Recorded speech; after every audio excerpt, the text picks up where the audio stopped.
everybody. કેમ છો? કિરણ ત્રિવેદી, મનીષી જાની અને પ્રતિભા ઠક્કર, પ્લીઝ સ્ટેજ પર આવો તમે બધા. અને હેમંતકુમાર શાહ.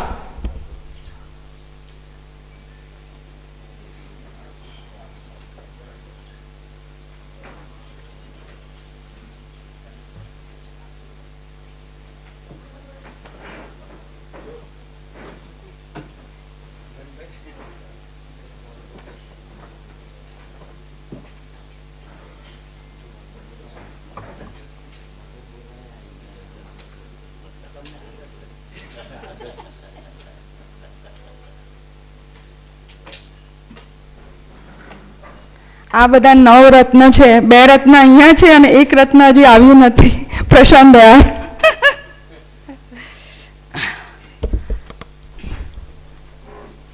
આભાર, અભિનંદન, આવકાર બધાને ફરીથી ગુડ મોર્નિંગ. હું જાગુ પટેલ, નામ તો સુનાઈ હોગા, બધાને મારાથી જ એન્ટ્રી થઈ છે એટલે. તો મંચ ઉપર બિરાજમાન પ્રબુદ્ધ, પ્રજ્ઞાવંત, પ્રખર મહાનુભાવોને હું આદર સહ સન્માન કરું છું. મને ઘણા બધા ટોકી કે રેશનાલિટીમાં મહાનુભાવ ના હોય, મિનિંગ પણ એને મોકલો. તો મેં કીધું મોટા મનના પુરુષ લઈ શકીએ ને, અને સ્ત્રી પણ. સ્ત્રી કેમ બાકી રહે? ખાલી અર્થમાં મોટા મનનો પુરુષ હતો એટલે મેં કહ્યું સ્ત્રી પણ. આઈ એમ શ્યોર શનિવારનો દિવસ હતો એટલે બધાને તકલીફ પડી હશે, પણ તેમ છતાં આટલી મોટી સંખ્યામાં બધા આવવા માટે કમિટ થયા એ બતાવે છે કે રેશનાલિટી પ્રત્યે સામાજિક નિસ્બતતા અને રેશનલ અભિગમ પ્રત્યે પ્રતિબદ્ધતા હજી છે લોકોમાં. હજી છે નહીં, હજી શરૂઆત છે.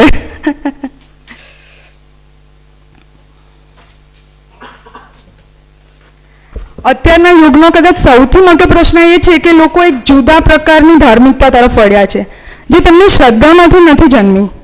આ હોવું જોઈએ કેમ કે પહેલેથી ચાલતું આવું છે, રહેવું જોઈએ કેમ કે પહેલાં હતું. લોકો આ સો કોલ ધાર્મિકતા સાથે સુખી થવાની વાત તો દૂર, પણ વધુ બેબાકડા અને દિશાહીન બનીને જીવતા દેખાય છે. આપણે આપણી નૈતિક ફરજ સમજીને આસપાસના લોકોને આવી થોડી ઘણી સમજણ શીખી શકીએ તોય ઘણું. સમય ઓછો છે અને વાતો ઘણી, માટે આપનો વધુ સમય ન લેતા આપણે કાર્યક્રમનો આરંભ કરીશું. સૌ પ્રથમ હું જેમને આમંત્રિત કરીશ એમને તો નામ ही काफी है. સવાણી સર, એમના પરિચય નામ પૂરતો જ છે.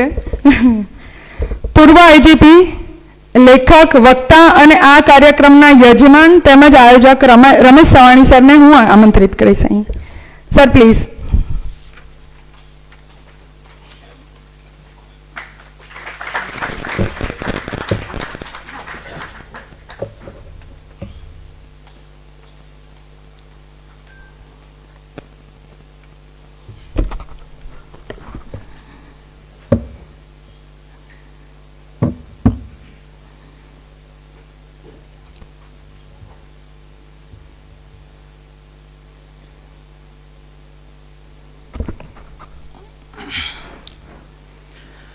વિચાર ગોષ્ઠીમાં અહીં ઉપસ્થિત સૌ મિત્રોનું સ્વાગત છે. આપ સૌ દૂરથી આવ્યા છો, ઘણા વડોદરા અને સુરતથી પણ કિશોરભાઈ ને વગેરે આવેલા છે.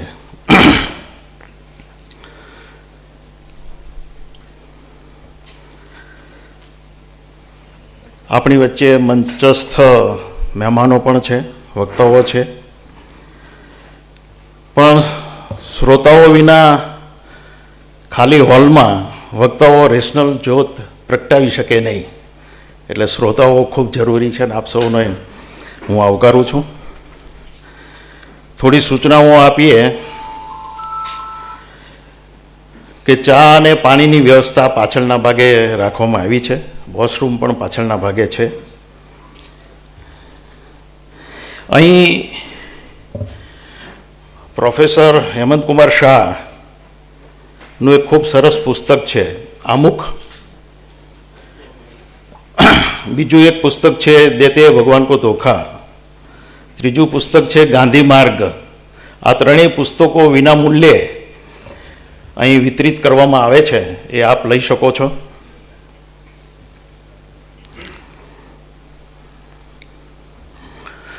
વિચાર ગોષ્ઠીમાં કુલ કેટલા ભાગ લેશે ચોક્કસ આંકડો મેળવવો ઘણી વખત મુશ્કેલ હોય છે, ઘણી વખત વધારે આવી જાય, ઘણી વખત ઓછા આવે. એટલા માટે અમે કેટલાક મિત્રોનો એવો આગ્રહ હતો કે ભાઈ આપણે ₹100 રજિસ્ટ્રેશન ફી રાખીએ અને રાખીએ. પરંતુ આ રજિસ્ટ્રેશન ફી અમે પણ પરત કરવાના છીએ અને આ કાર્યક્રમના સૂત્રધાર છે જાગુ પટેલ, એ રજિસ્ટ્રેશન ફી દરેકને પરત કરવાના છે. એક સ્પષ્ટતા એ કરવાની કે આજે વિચાર ગોષ્ઠીની સાથે આપણે ભોજનનો પણ કાર્યક્રમ રાખ્યો હતો, પણ એ ભોજનનો કાર્યક્રમ આપણે મુલતવી રાખ્યો છે. કેમ કે અહીં કર્મ કાફે છે, એણે એવું કીધું કે અમે 130ની તો વ્યવસ્થા ન કરી શકીએ અને આપણી પાસે ઓલરેડી 130 જેટલા રજિસ્ટ્રેશન છે અને એનાથી વધારે પણ છે, તો એ સગવડતા થાય એમ નહોતી. એટલા માટે આપણે એ ભોજનનો કાર્યક્રમ મુલતવી રાખ્યો છે. પરંતુ કાર્યક્રમના અંતે આપણે હાઈ ટીનું આયોજન છે, આ હોલમાં જ છે, એ વ્યવસ્થા કરી છે. અને વચ્ચે આપણે 11 વાગ્યાની આજુબાજુ એક વચ્ચે ઇન્ટરવલ રાખીશું કે જેમાં આપણે ફ્રેશ થઈ શકીએ અને ચા પાણી પી શકીએ. અને એ વિશ્રામ પછી જ આપણે ભૂપેન્દ્રસિંહજીનું વક્તવ્ય રાખીશું અને ત્યારબાદ આપણે 45 મિનિટ જેટલી આપણે પ્રશ્નોત્તરી રાખીશું. આ રીતે કાર્યક્રમનું આજનું આયોજન છે. આજે જે વક્તાઓ છે મંચસ્થ, એમને આપણે અગાઉથી કીધું નથી કે ભાઈ આ વિષય ઉપર બોલજો, પણ એમને આપણે આગ્રહ એ કર્યો હતો કે આપને મનગમતા વિષય ઉપર આપ બોલશો અને જેમાં સાંપ્રત સ્થિતિ વણી લેવામાં આવે તો વક્તાઓ પણ પોતાની ઈચ્છા મુજબ અને પોતાના રુચિના વિષયો ઉપર બોલશે. અમને આનંદ એ પણ થાય છે કે આજે નવજીવન અને ગુજરાત વિદ્યાપીઠના પત્રકારત્વના જર્નાલિઝમના જે વિદ્યાર્થીઓ છે એ પણ આ સેમિનારમાં ભાગ લે છે. યુવાનો ભાગ લે એ વધારે સારી બાબત છે, કેમ કે સફેદ વાળવાળા જો અહીંયા બધા ભેગા થઈએ અને રેશનલ ચર્ચાઓ કરીએ તો એની કંઈ એટલું બધું કંઈ ઉપયોગી નીવડે નહીં. અને એ તો બધા રેશનલ હોય જ, પણ આપણે જે મેસેજ આપવાનો છે યુવા વર્ગને આપવાનો છે, સમાજને આપવાનો છે, એટલે જે યુવા વર્ગની હાજરી ખૂબ જરૂરી છે. હવે મુખ્ય વાત છે કે આવી વિચાર ગોષ્ઠીનું આયોજન શા માટે? શું આ પ્રકારની વિચાર ગોષ્ઠીથી કંઈ ફરક પડે? હમણાં આપણે 28-29 જાન્યુઆરીના રોજ ગોધરા મુકામે એક રેશનલ ગોષ્ઠી રાખેલી. ડૉક્ટર સુજાત વલી સાહેબ એના આયોજક હતા. તો શું આવી વિચાર ગોષ્ઠી હળ્યા મળ્યા ખાધું પીધું એમાં સમેટાઈ જાય છે? કોઈ નક્કર એક્શન પ્લાન છે આપણી પાસે?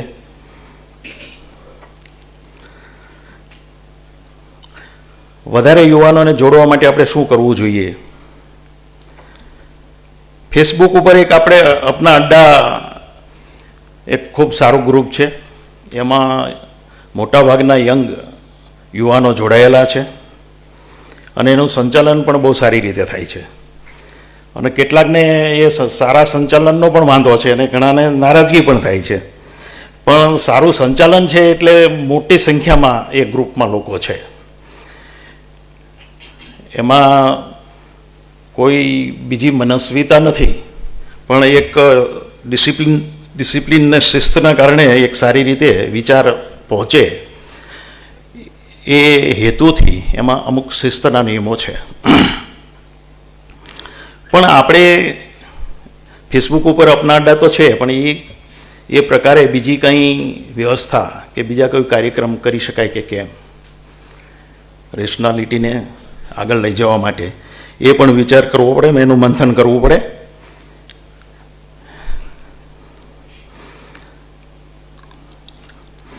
એટલે વિચાર બીજ રોપવા એ બહુ અગત્યનું છે. અને અનુકૂળ હવામાન આવશે ત્યારે એ આ જે વિચાર બીજ આપણે રોપ્યા હશે તો એ વટવૃક્ષ ચોક્કસ બની જાય, પણ કોશિશ તો કરવી પડે. હવે આપણે ત્યાં સામાન્ય રીતે સાયન્સ કોલેજમાં જે ભણતા હોય છે વિદ્યાર્થીઓ, એ લોકો પણ અંધશ્રદ્ધાળુ હોય છે. એટલે આપણા વૈજ્ઞાનિકો, ટેકનોક્રેટ, ડૉક્ટર, એન્જિનિયર એ પણ અંધશ્રદ્ધાળુ જોવા મળે છે. એનાથી ગેરફાયદો એ છે કે એ લોકોને જોઈને સમાજના બીજા સભ્યો છે એ પણ અંધશ્રદ્ધાના રસ્તે ચડી જાય છે અથવા એને ફોલો કરે છે. કે એક આઈએએસ અધિકારી હોય કે આઈપીએસ અધિકારી હોય, એક ડૉક્ટર, એન્જિનિયર, એ પણ જો તાવીજ બાંધતા હોય તો લોકોને પણ એમ થાય કે ના, આ તાવીજમાં ખરેખર તથ્ય છે.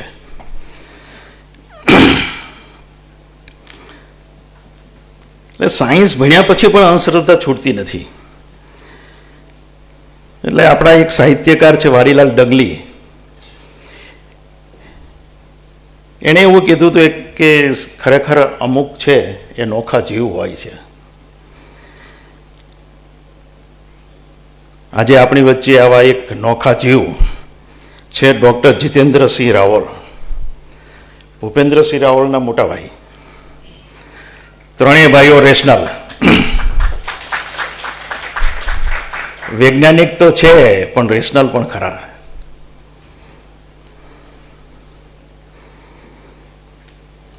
અને પોતાના હાથ નીચે અનેક વૈજ્ઞાનિકો પણ એમણે તૈયાર કર્યા છે. તો આવા નોખા જીવને આપણે શોધીએ, એનું સન્માન કરીએ, એ પણ રેશનલ વિચારને આગળ ધપાવવા માટેનો એક રસ્તો છે. એક તરફ આપણે જોઈએ છીએ કે કરોડો રૂપિયાના ખર્ચે ધાર્મિક મહોત્સવો થાય છે. શા માટે થાય છે? ખરેખર તો એમાં ડિઝનીલેન્ડ ટાઈપનું મનોરંજન પીરસીને અંધશ્રદ્ધાને વેગ આપવાની એક યુક્તિ જ છે. એટલે આ પ્રકારના આપણા રેશનલ વિચાર ગોષ્ઠી ખારા દરિયાની આગળ એક મીઠા જળનું એક ટીપું સમાન છે, પણ તેમ છતાં એ પ્રયત્ન છોડાય નહીં. એટલે નિરાશ થવાની જરૂર નથી.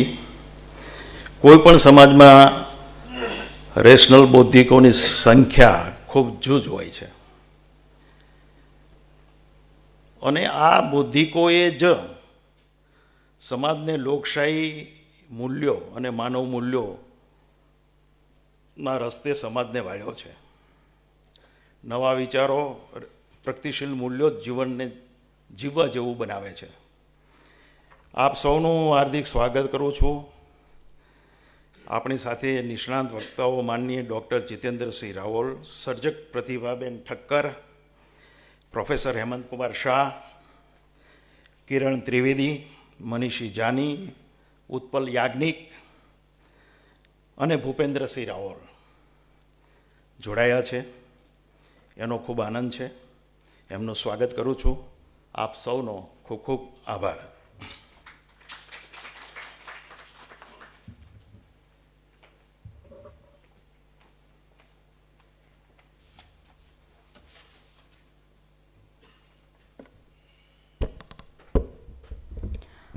હવે હું જેમનો પરિચય આપવા જઈ રહી છું તેઓ આપણી વચ્ચે હાજર છે તે આપણા માટે આકસ્મિક લાવો છે.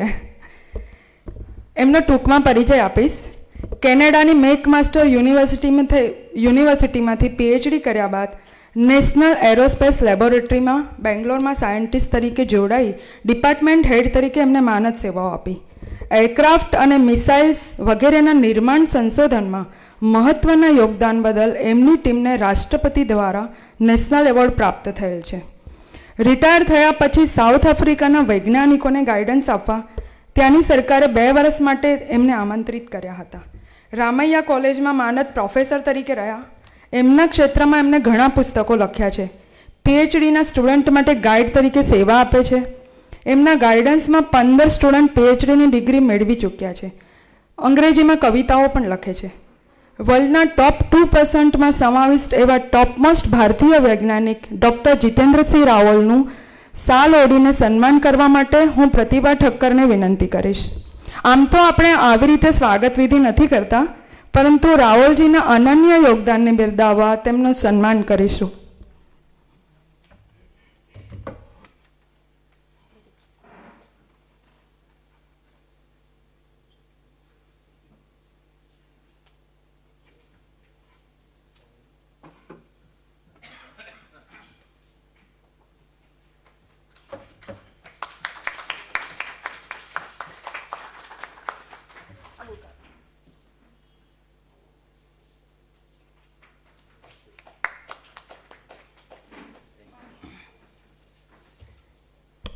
ડૉક્ટર જીતેન્દ્રસિંહ રાવલને હું અહીં આમંત્રિત કરીશ કે તેઓ 2 શબ્દ એમના નોલેજ વિશે કહે.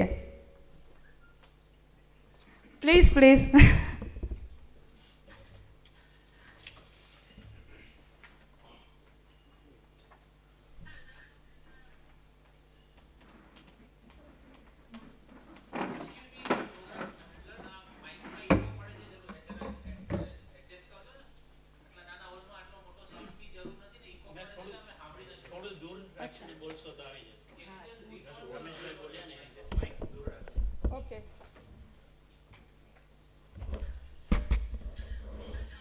Hello, is it okay? Good morning, thank you. Friends, ladies and gentlemen, I have difficulty in speaking in Gujarati when I am giving a lecture because I have never been trained to give lecture in Gujarati.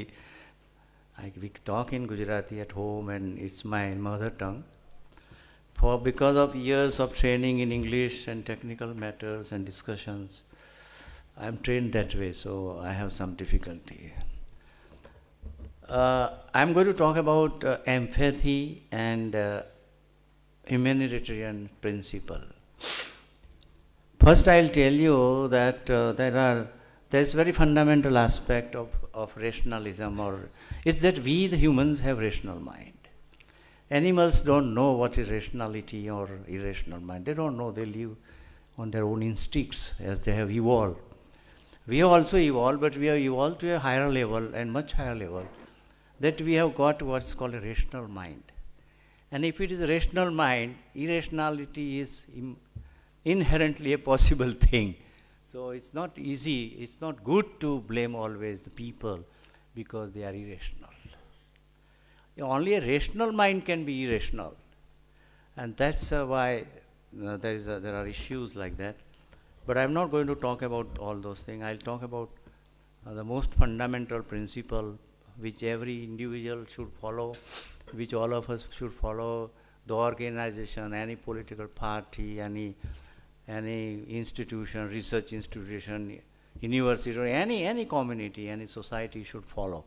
And those are the fundamental principles that the people should follow, the leaders should follow, the organizations should follow, the business houses should follow, industrial houses should follow, anything they should follow. Unfortunately, as I have seen for years, and I have read lots of things and heard and all that many quarters these are not being followed, unfortunately. It may be difficult for them to not follow. It's easy to follow something which is we don't like society as a large generally doesn't like, but people do follow. So I'm going to talk about 2 aspects, that is called empathy and humanitarian principle. I've written somewhere, I have written 80 stories in Matrubharti in English, and I have written more than 1,000 bytes. You call them bytes, long quotes, they're called bytes. I've written a lot there, and I am listed in one of the first 100 topmost authors of Matrubharti in English. And as somebody mentioned, I am also listed as top 2% in the world researchers list of Stanford University. It happened twice, interestingly. It happened in 2019. I thought that was it, but it came again in 2021.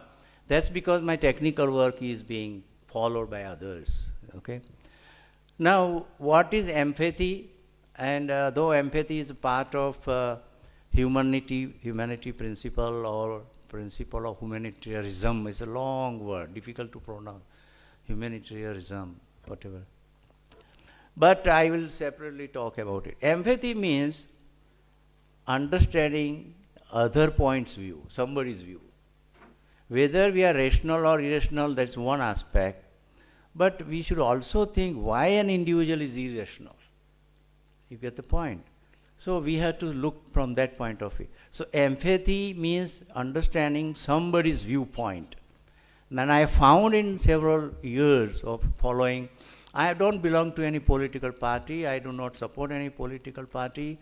That does not mean I don't do voting. I do voting depending on the situation then available.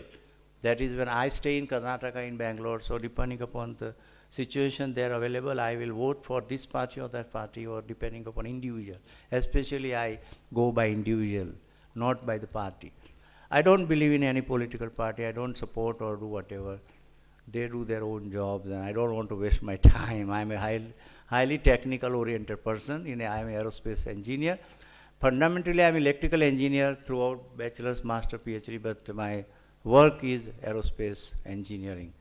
So what I'm saying is that empathy means understanding some other fellow, like I'm working as a scientist, a senior scientist, and I'm guiding certain people, or I'm guiding PhD students, then I understand their point of view. I must listen to them. And I have found that in many cases and many places, people don't have patience to listen to others. That is one thing. Second thing is, what is a humanitarian principle? It's little complicated, but I thought I should explain.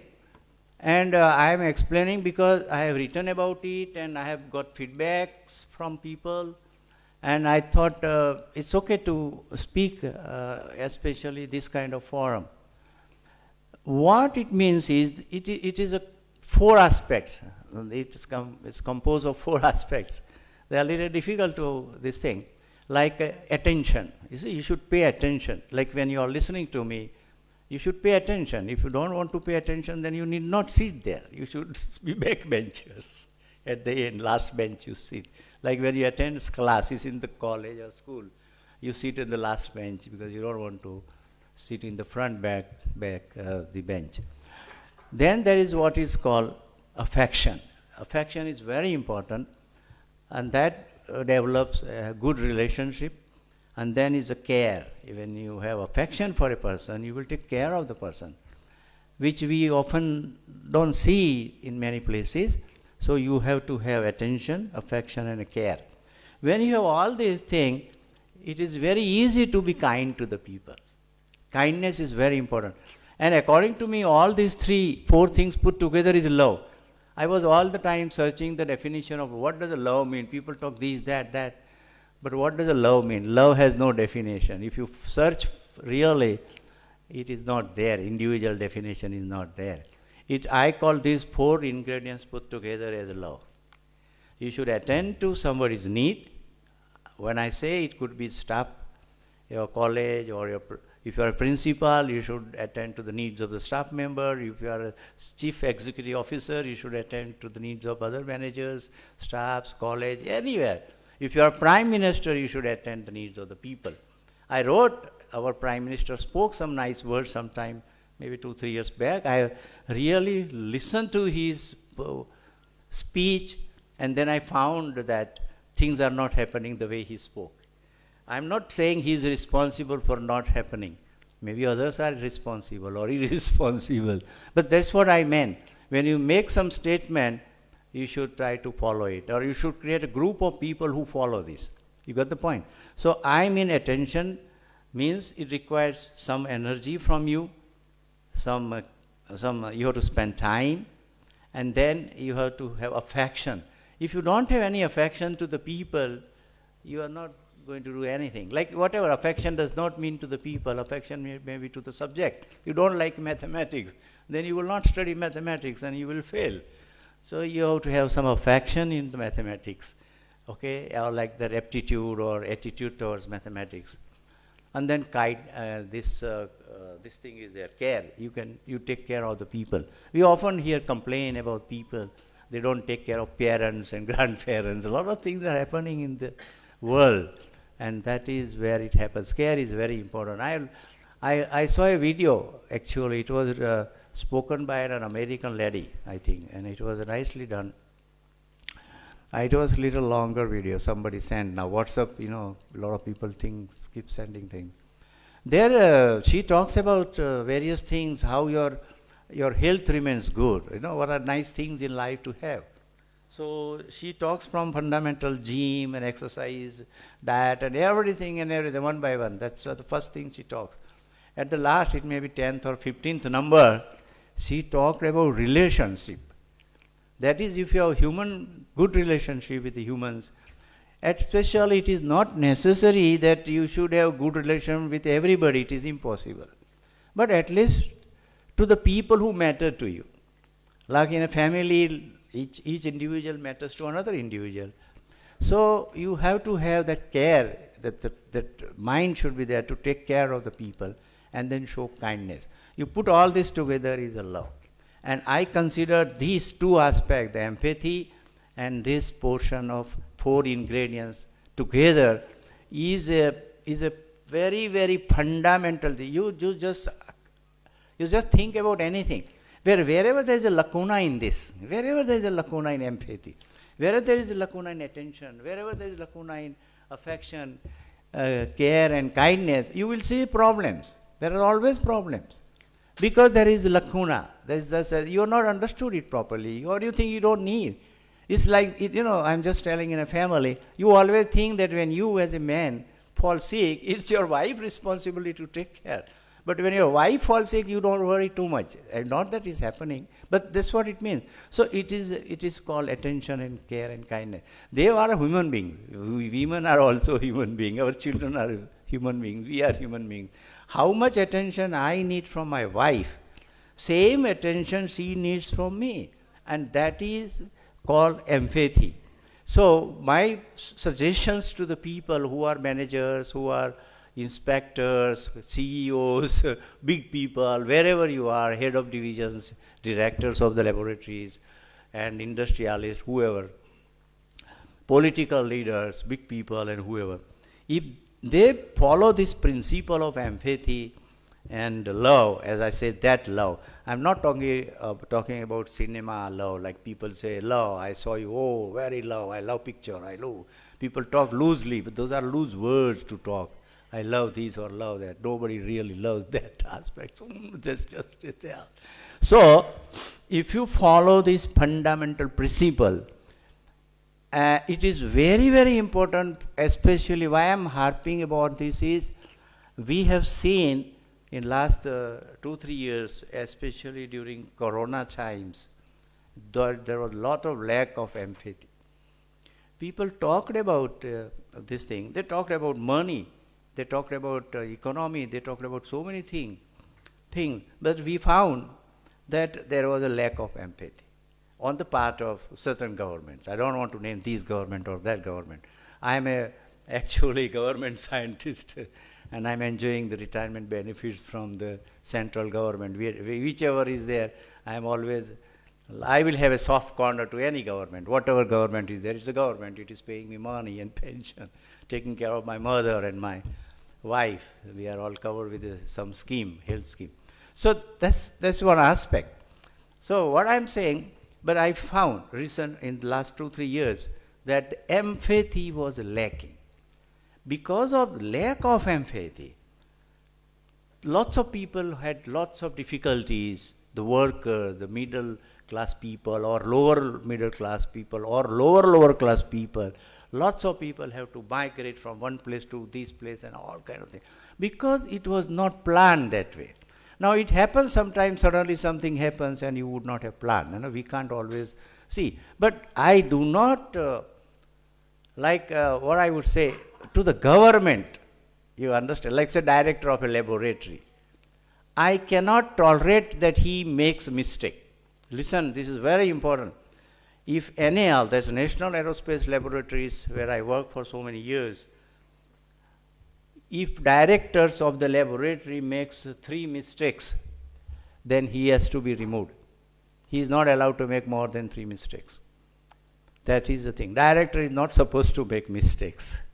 Government is not supposed to make mistakes. Whichever government is there is not supposed to make mistakes.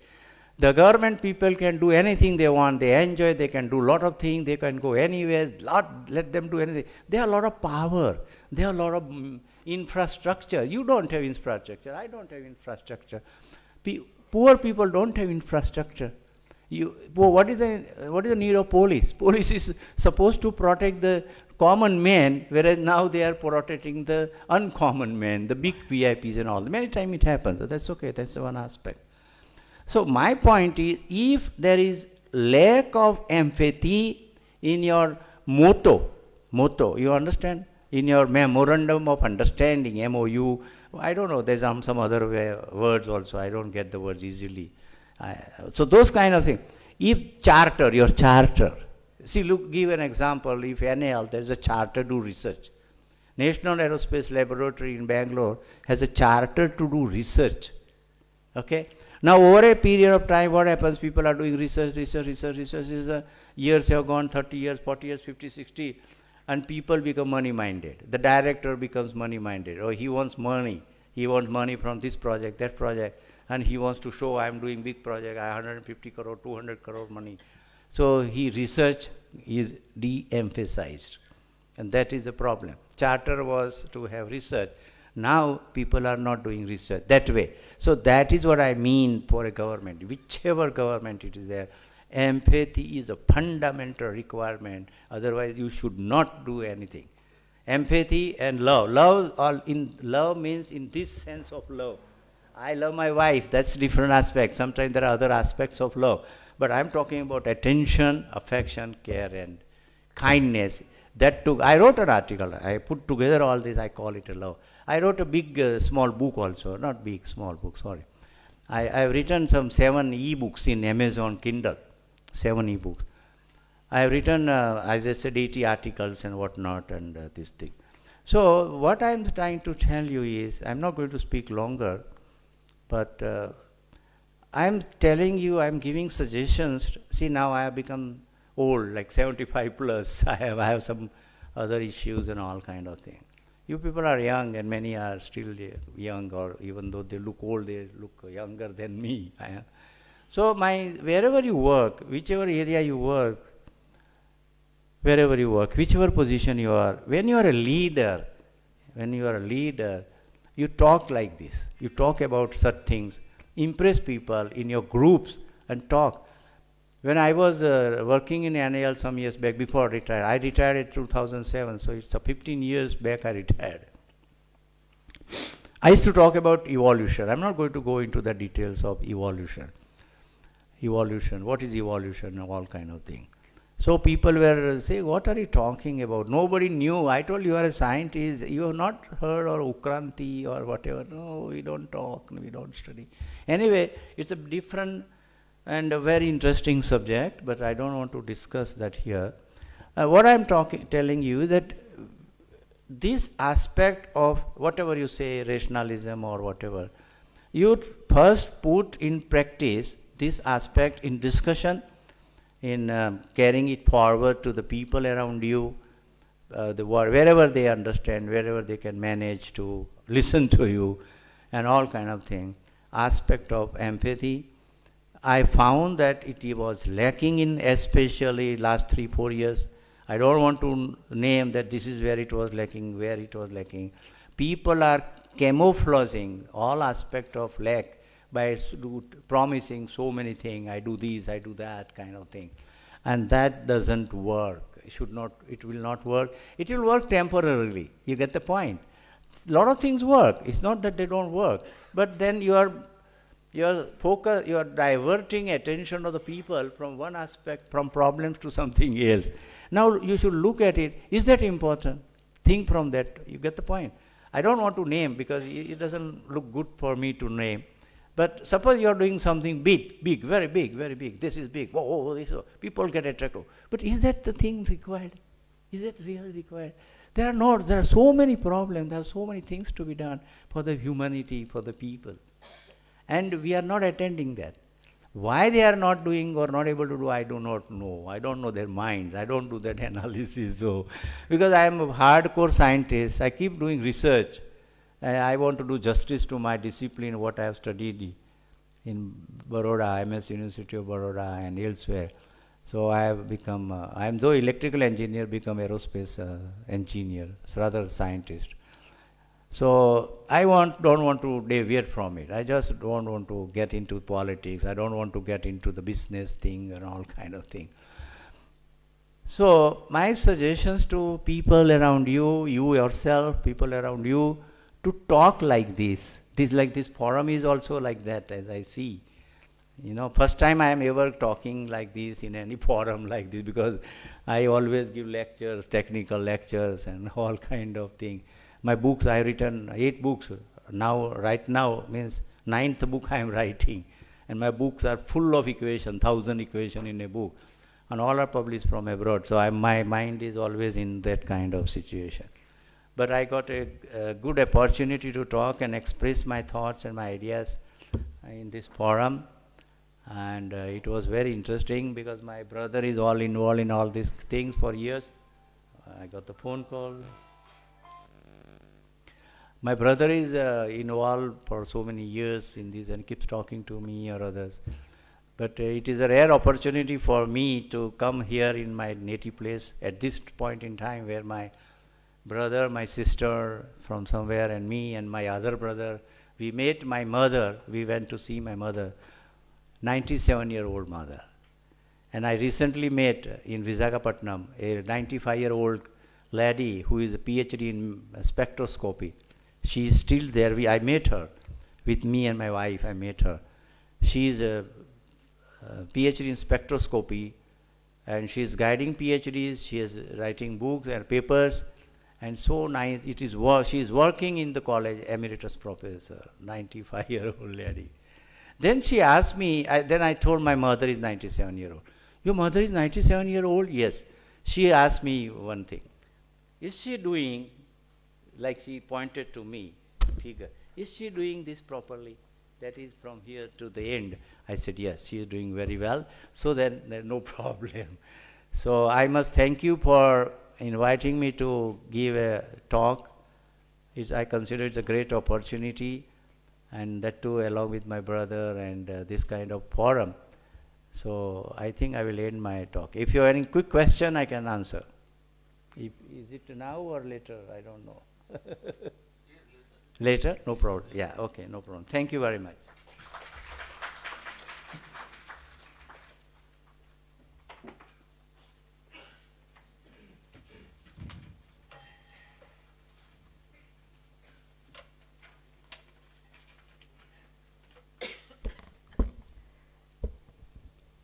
માન્યતાઓને નહીં, સમજદારીને જીવન અભિગમ બનાવો. તે અર્થપૂર્ણ, સંતુષ્ટ, ગુણાત્મક એવા સારા જીવનની એક ચાવી છે. આ જેમનું વિધાન છે તેઓને આમ વક્તા બનવું બહુ રૂચતું નથી, છતાંય એમને અહીં મંચ ઉપર આમંત્રિત કરવાની આ ગુસ્તાખી હું કરીશ, કેમ કે તેઓ મારા સહિત અનેક લોકોના પ્રેરણાસ્ત્રોત છે. લેખક, સેક્રેટરી, ગુજરાતી લેખક મંડળ ઓફ અપના અડ્ડા, રેશનલ ગ્રુપના ફાઉન્ડર અને ટીમ મેમ્બર ઓફ એડમિન કિરણ ત્રિવેદી. કિરણ ત્રિવેદીને હું અહીં આમંત્રિત કરીશ.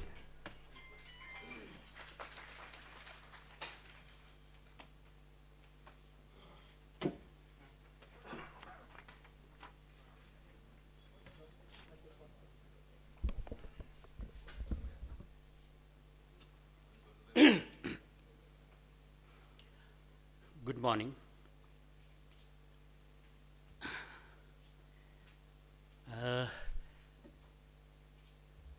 આજે કોઈ ખાસ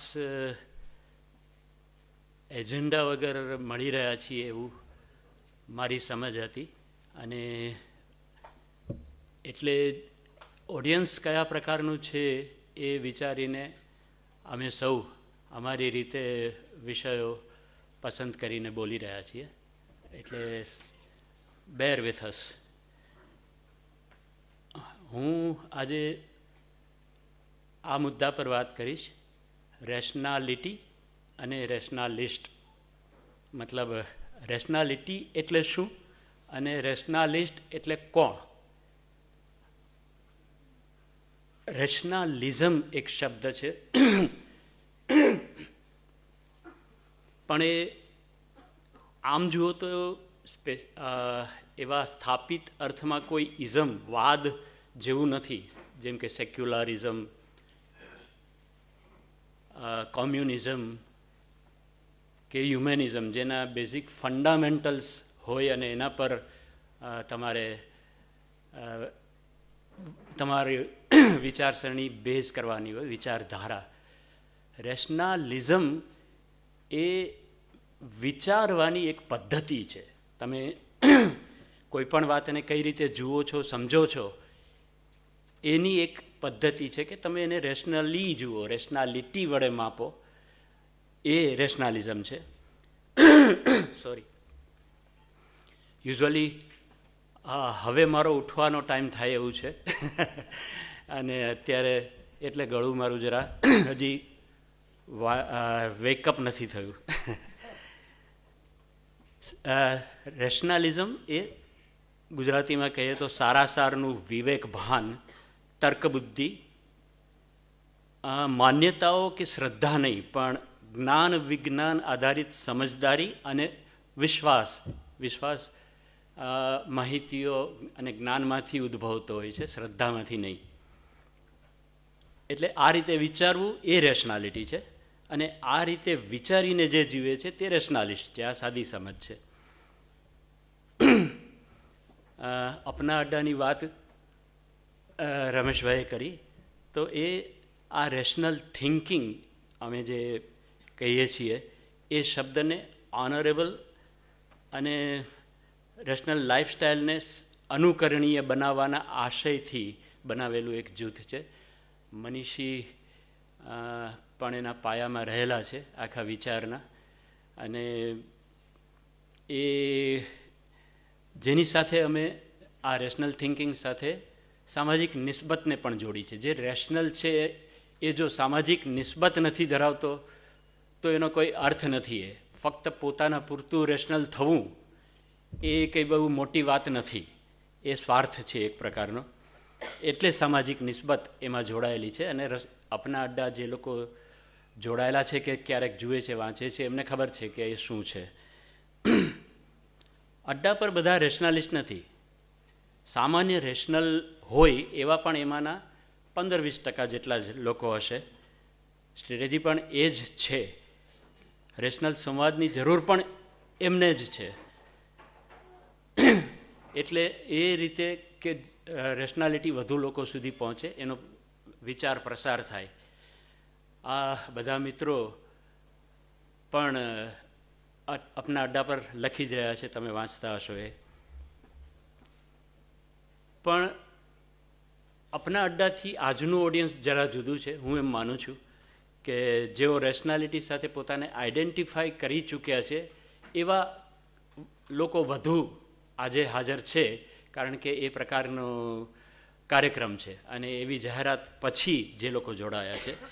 એટલે એમ માનું છું કે એ લોકો રેશનાલિટી સાથે વધુ આઈડેન્ટિફાઈ કરે છે પોતાની જાતને. તો એમને પૂછું છું કે તમારામાંથી કેટલા લોકો પોતાને રેશનાલિસ્ટ ગણાવવા તૈયાર છે?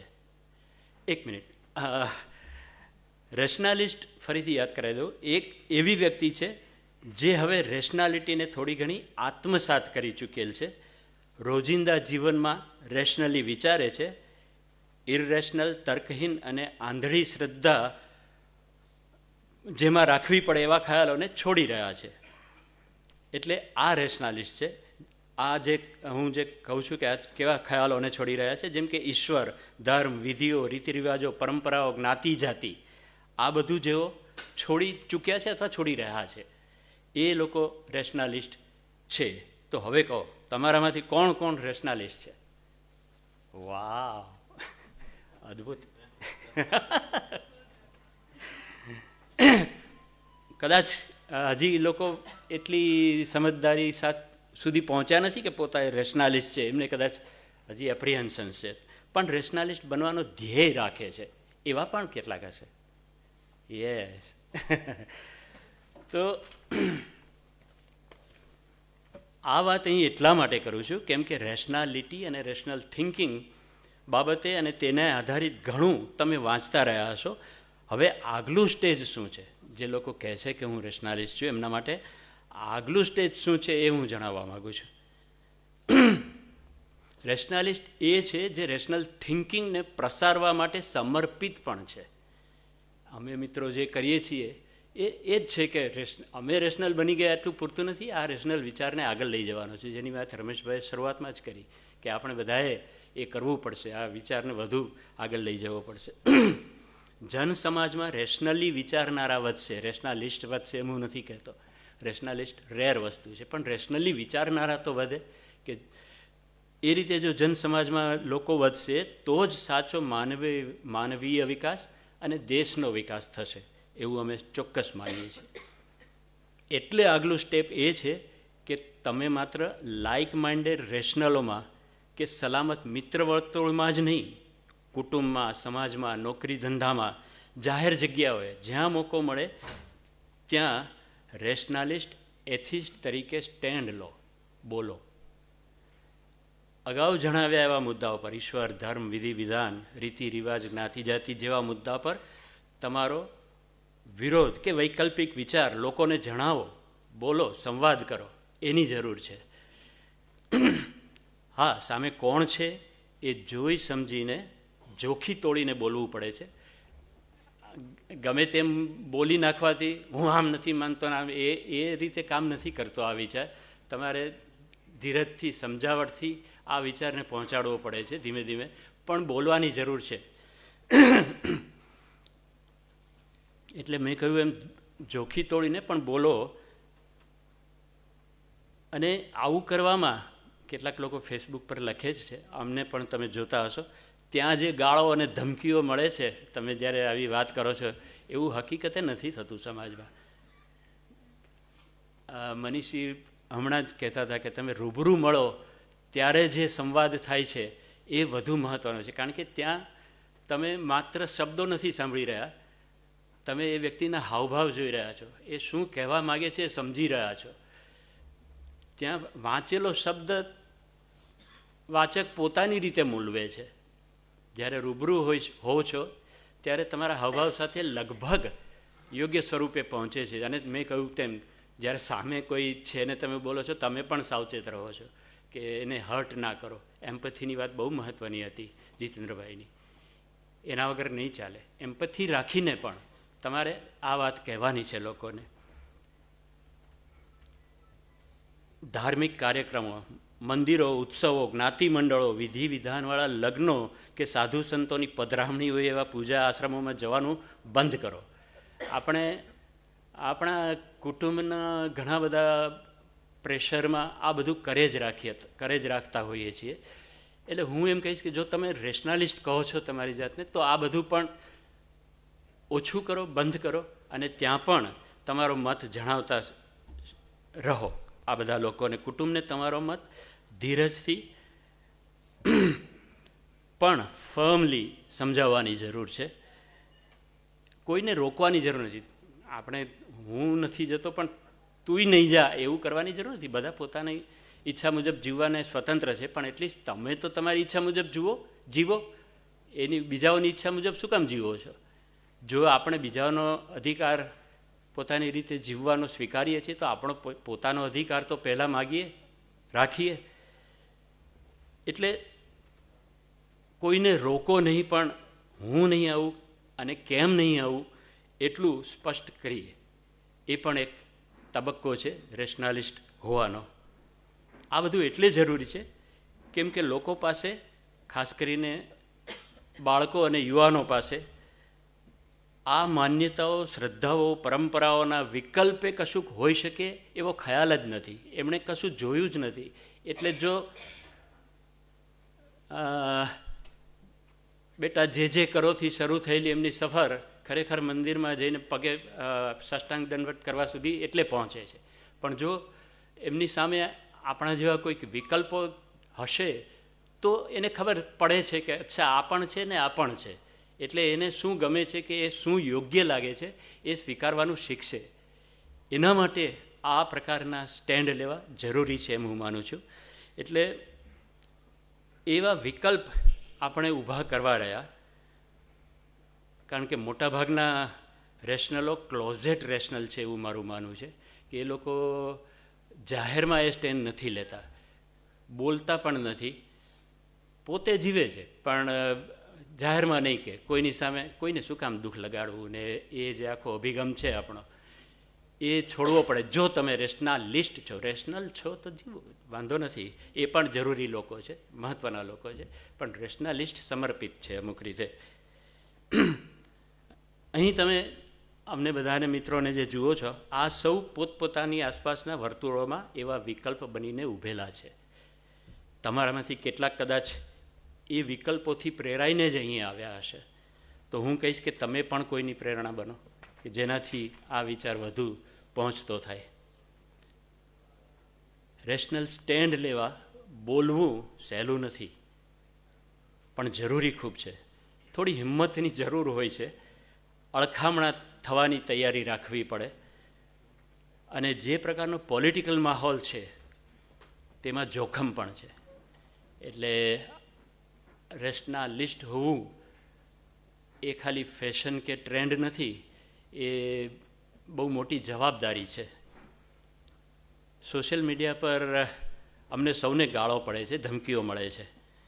મારી પોસ્ટ પર રીતસરના ધાડા ઉતરી આવે જે મને ગાળાગાળી કરે, ગંદી ભાષામાં લખે, ભયંકર અબ્યુઝ કરે. એટલે ફાસીવાદીઓ જે છે ખૂબ ઓર્ગેનાઇઝડ આખું તંત્ર છે, એ તમને છોડશે નહીં. મને આ કદાચ તમે જે 100 રૂપિયાની વાત કરી રજિસ્ટ્રેશન, એ એટલે પણ જરૂરી છે કે કોણ આવી રહ્યું છે આપણને ખબર હોવી જોઈએ, નહીં તો આ વસ્તુ પણ બહુ મુશ્કેલ બની જાય એવી છે કે આ રીતે એકઠા મળીને આ પ્રકારની વાતો કરવી. મિત્રોને ખ્યાલ હશે કે 2-3 વર્ષ પહેલાં એક ટીવી ડિબેટમાં અમે કેટલાક મિત્રો ગયેલા, તો અગાઉથી અનાઉન્સ થયેલી વસ્તુ એટલે ખબર હતી કે કોણ આવવાનું છે ને એમ, એટલે નીચે ટીવી સ્ટેશનની નીચે બહાર 400-500 લોકોનું ટોળું જમા થયેલું મારવા માટે એમને લોકોને, અને પોલીસ પ્રોટેક્શનમાં નીકળવું પડેલું. એટલે સહેલું નથી હોતું આ બધું જો તમે બોલો છો તો જાહેરમાં. અને એટલે જ અપના અડ્ડા ઓપન ઇન્વિટેશનથી આ પ્રકારની બેઠકો કરતું હતું, પણ એ હવે જોખમ લાગે છે અમને લોકોને પણ. અને અમારી એક્ટિવિટી લગભગ ઓનલાઈન પૂરતી સીમિત થઈ ગઈ છે. ફાસીવાદીઓ એ જ ઈચ્છે છે કે તમે ચૂપ થઈ જાઓ, બોલો નહીં, તો ખાલી એમનો જ અવાજ સંભળાય ને, અને એમની જ વાત સમજાય, અને જાણે કે એ જ સાચું છે એવું લાગે, વિકલ્પ નથી રહેતો. એટલે હું કહું છું કે વિકલ્પ બનવાની જરૂર છે, વિકલ્પ તરીકે પ્રોજેક્ટ થવાની જરૂર છે. પણ એટલે ચૂપ કરવાની તો એ લોકોની દાનત છે જ આપણને, પણ જો ચૂપ જ રહેવું હોય તો પોતાને રેશનાલિસ્ટ ન ગણાવવા, એવું હું કહીશ. સ્વાર્થ રાખીને ખુદ પૂરતી સુખી રેશનલ જીવન તો ગોઠવી જ લઈ શકાતું હોય છે. રેશનલ થવાથી ડેફિનેટલી જીવન ખૂબ આનંદમય થતું હોય છે, એની હું તમને ગેરંટી આપું.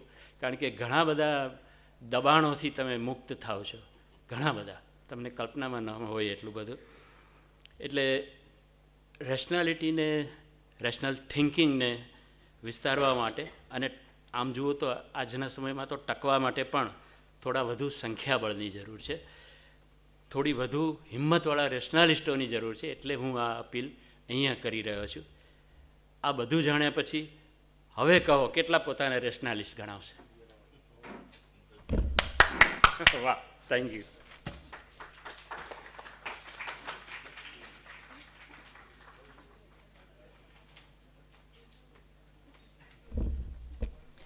રેશનલ થિંકિંગ અને રેશનાલિસ્ટ થવા માટે મારે પણ આવું થોડીક સફર કરવી પડી હતી. પહેલાં હું ખાલી એક્ટિંગ કરતી હતી, થઈ ગઈ હતી રેશનલ, પણ પછી ધાર્મિક રીતિ રિવાજોમાં અને બધામાં એક્ટિંગ કરતી હતી કે ચલો કોઈને દુઃખ ના પહોંચે, મમ્મી છે તો મમ્મીને ખરાબ ના લાગે, એને લીધે થઈને હું બધું કરતી જતી હતી.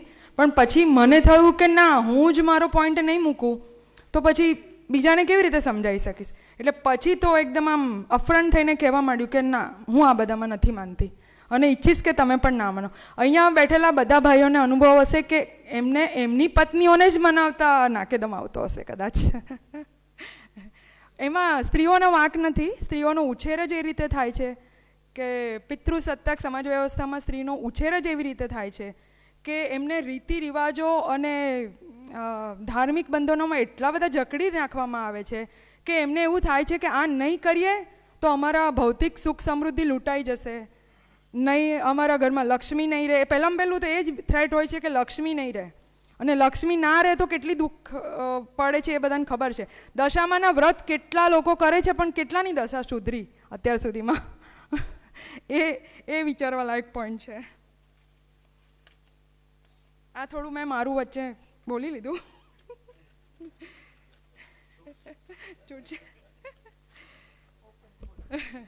હા, માત્ર ગુજરાત જ નહીં પણ દેશના ખૂણે ખૂણેથી સક્રિય રીતે રેશનલ મૂવમેન્ટ ચલાવી રહેલા લોકોને પોતાની રેશનલ યુટ્યુબ ચેનલ બિયોન્ડ બિલીફમાં બોલાવી વિચારોનું આદાન પ્રદાન કર્યું છે એવા ઓસ્ટ્રેલિયા સ્થિત ફોર્મર સાયકોલોજી પ્રોફેસર અને બિયોન્ડ બિલીફ યુટ્યુબ ચેનલના ફાઉન્ડર એવા ઉત્પલ યાજ્ઞિકને હું મંચ પર આમંત્રિત કરીશ.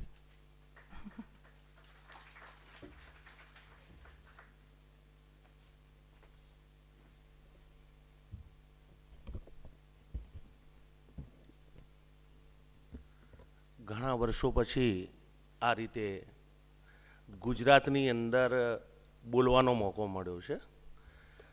એટલીસ્ટ મને લાગે છે 12 વર્ષ ઉપર થઈ ગયું.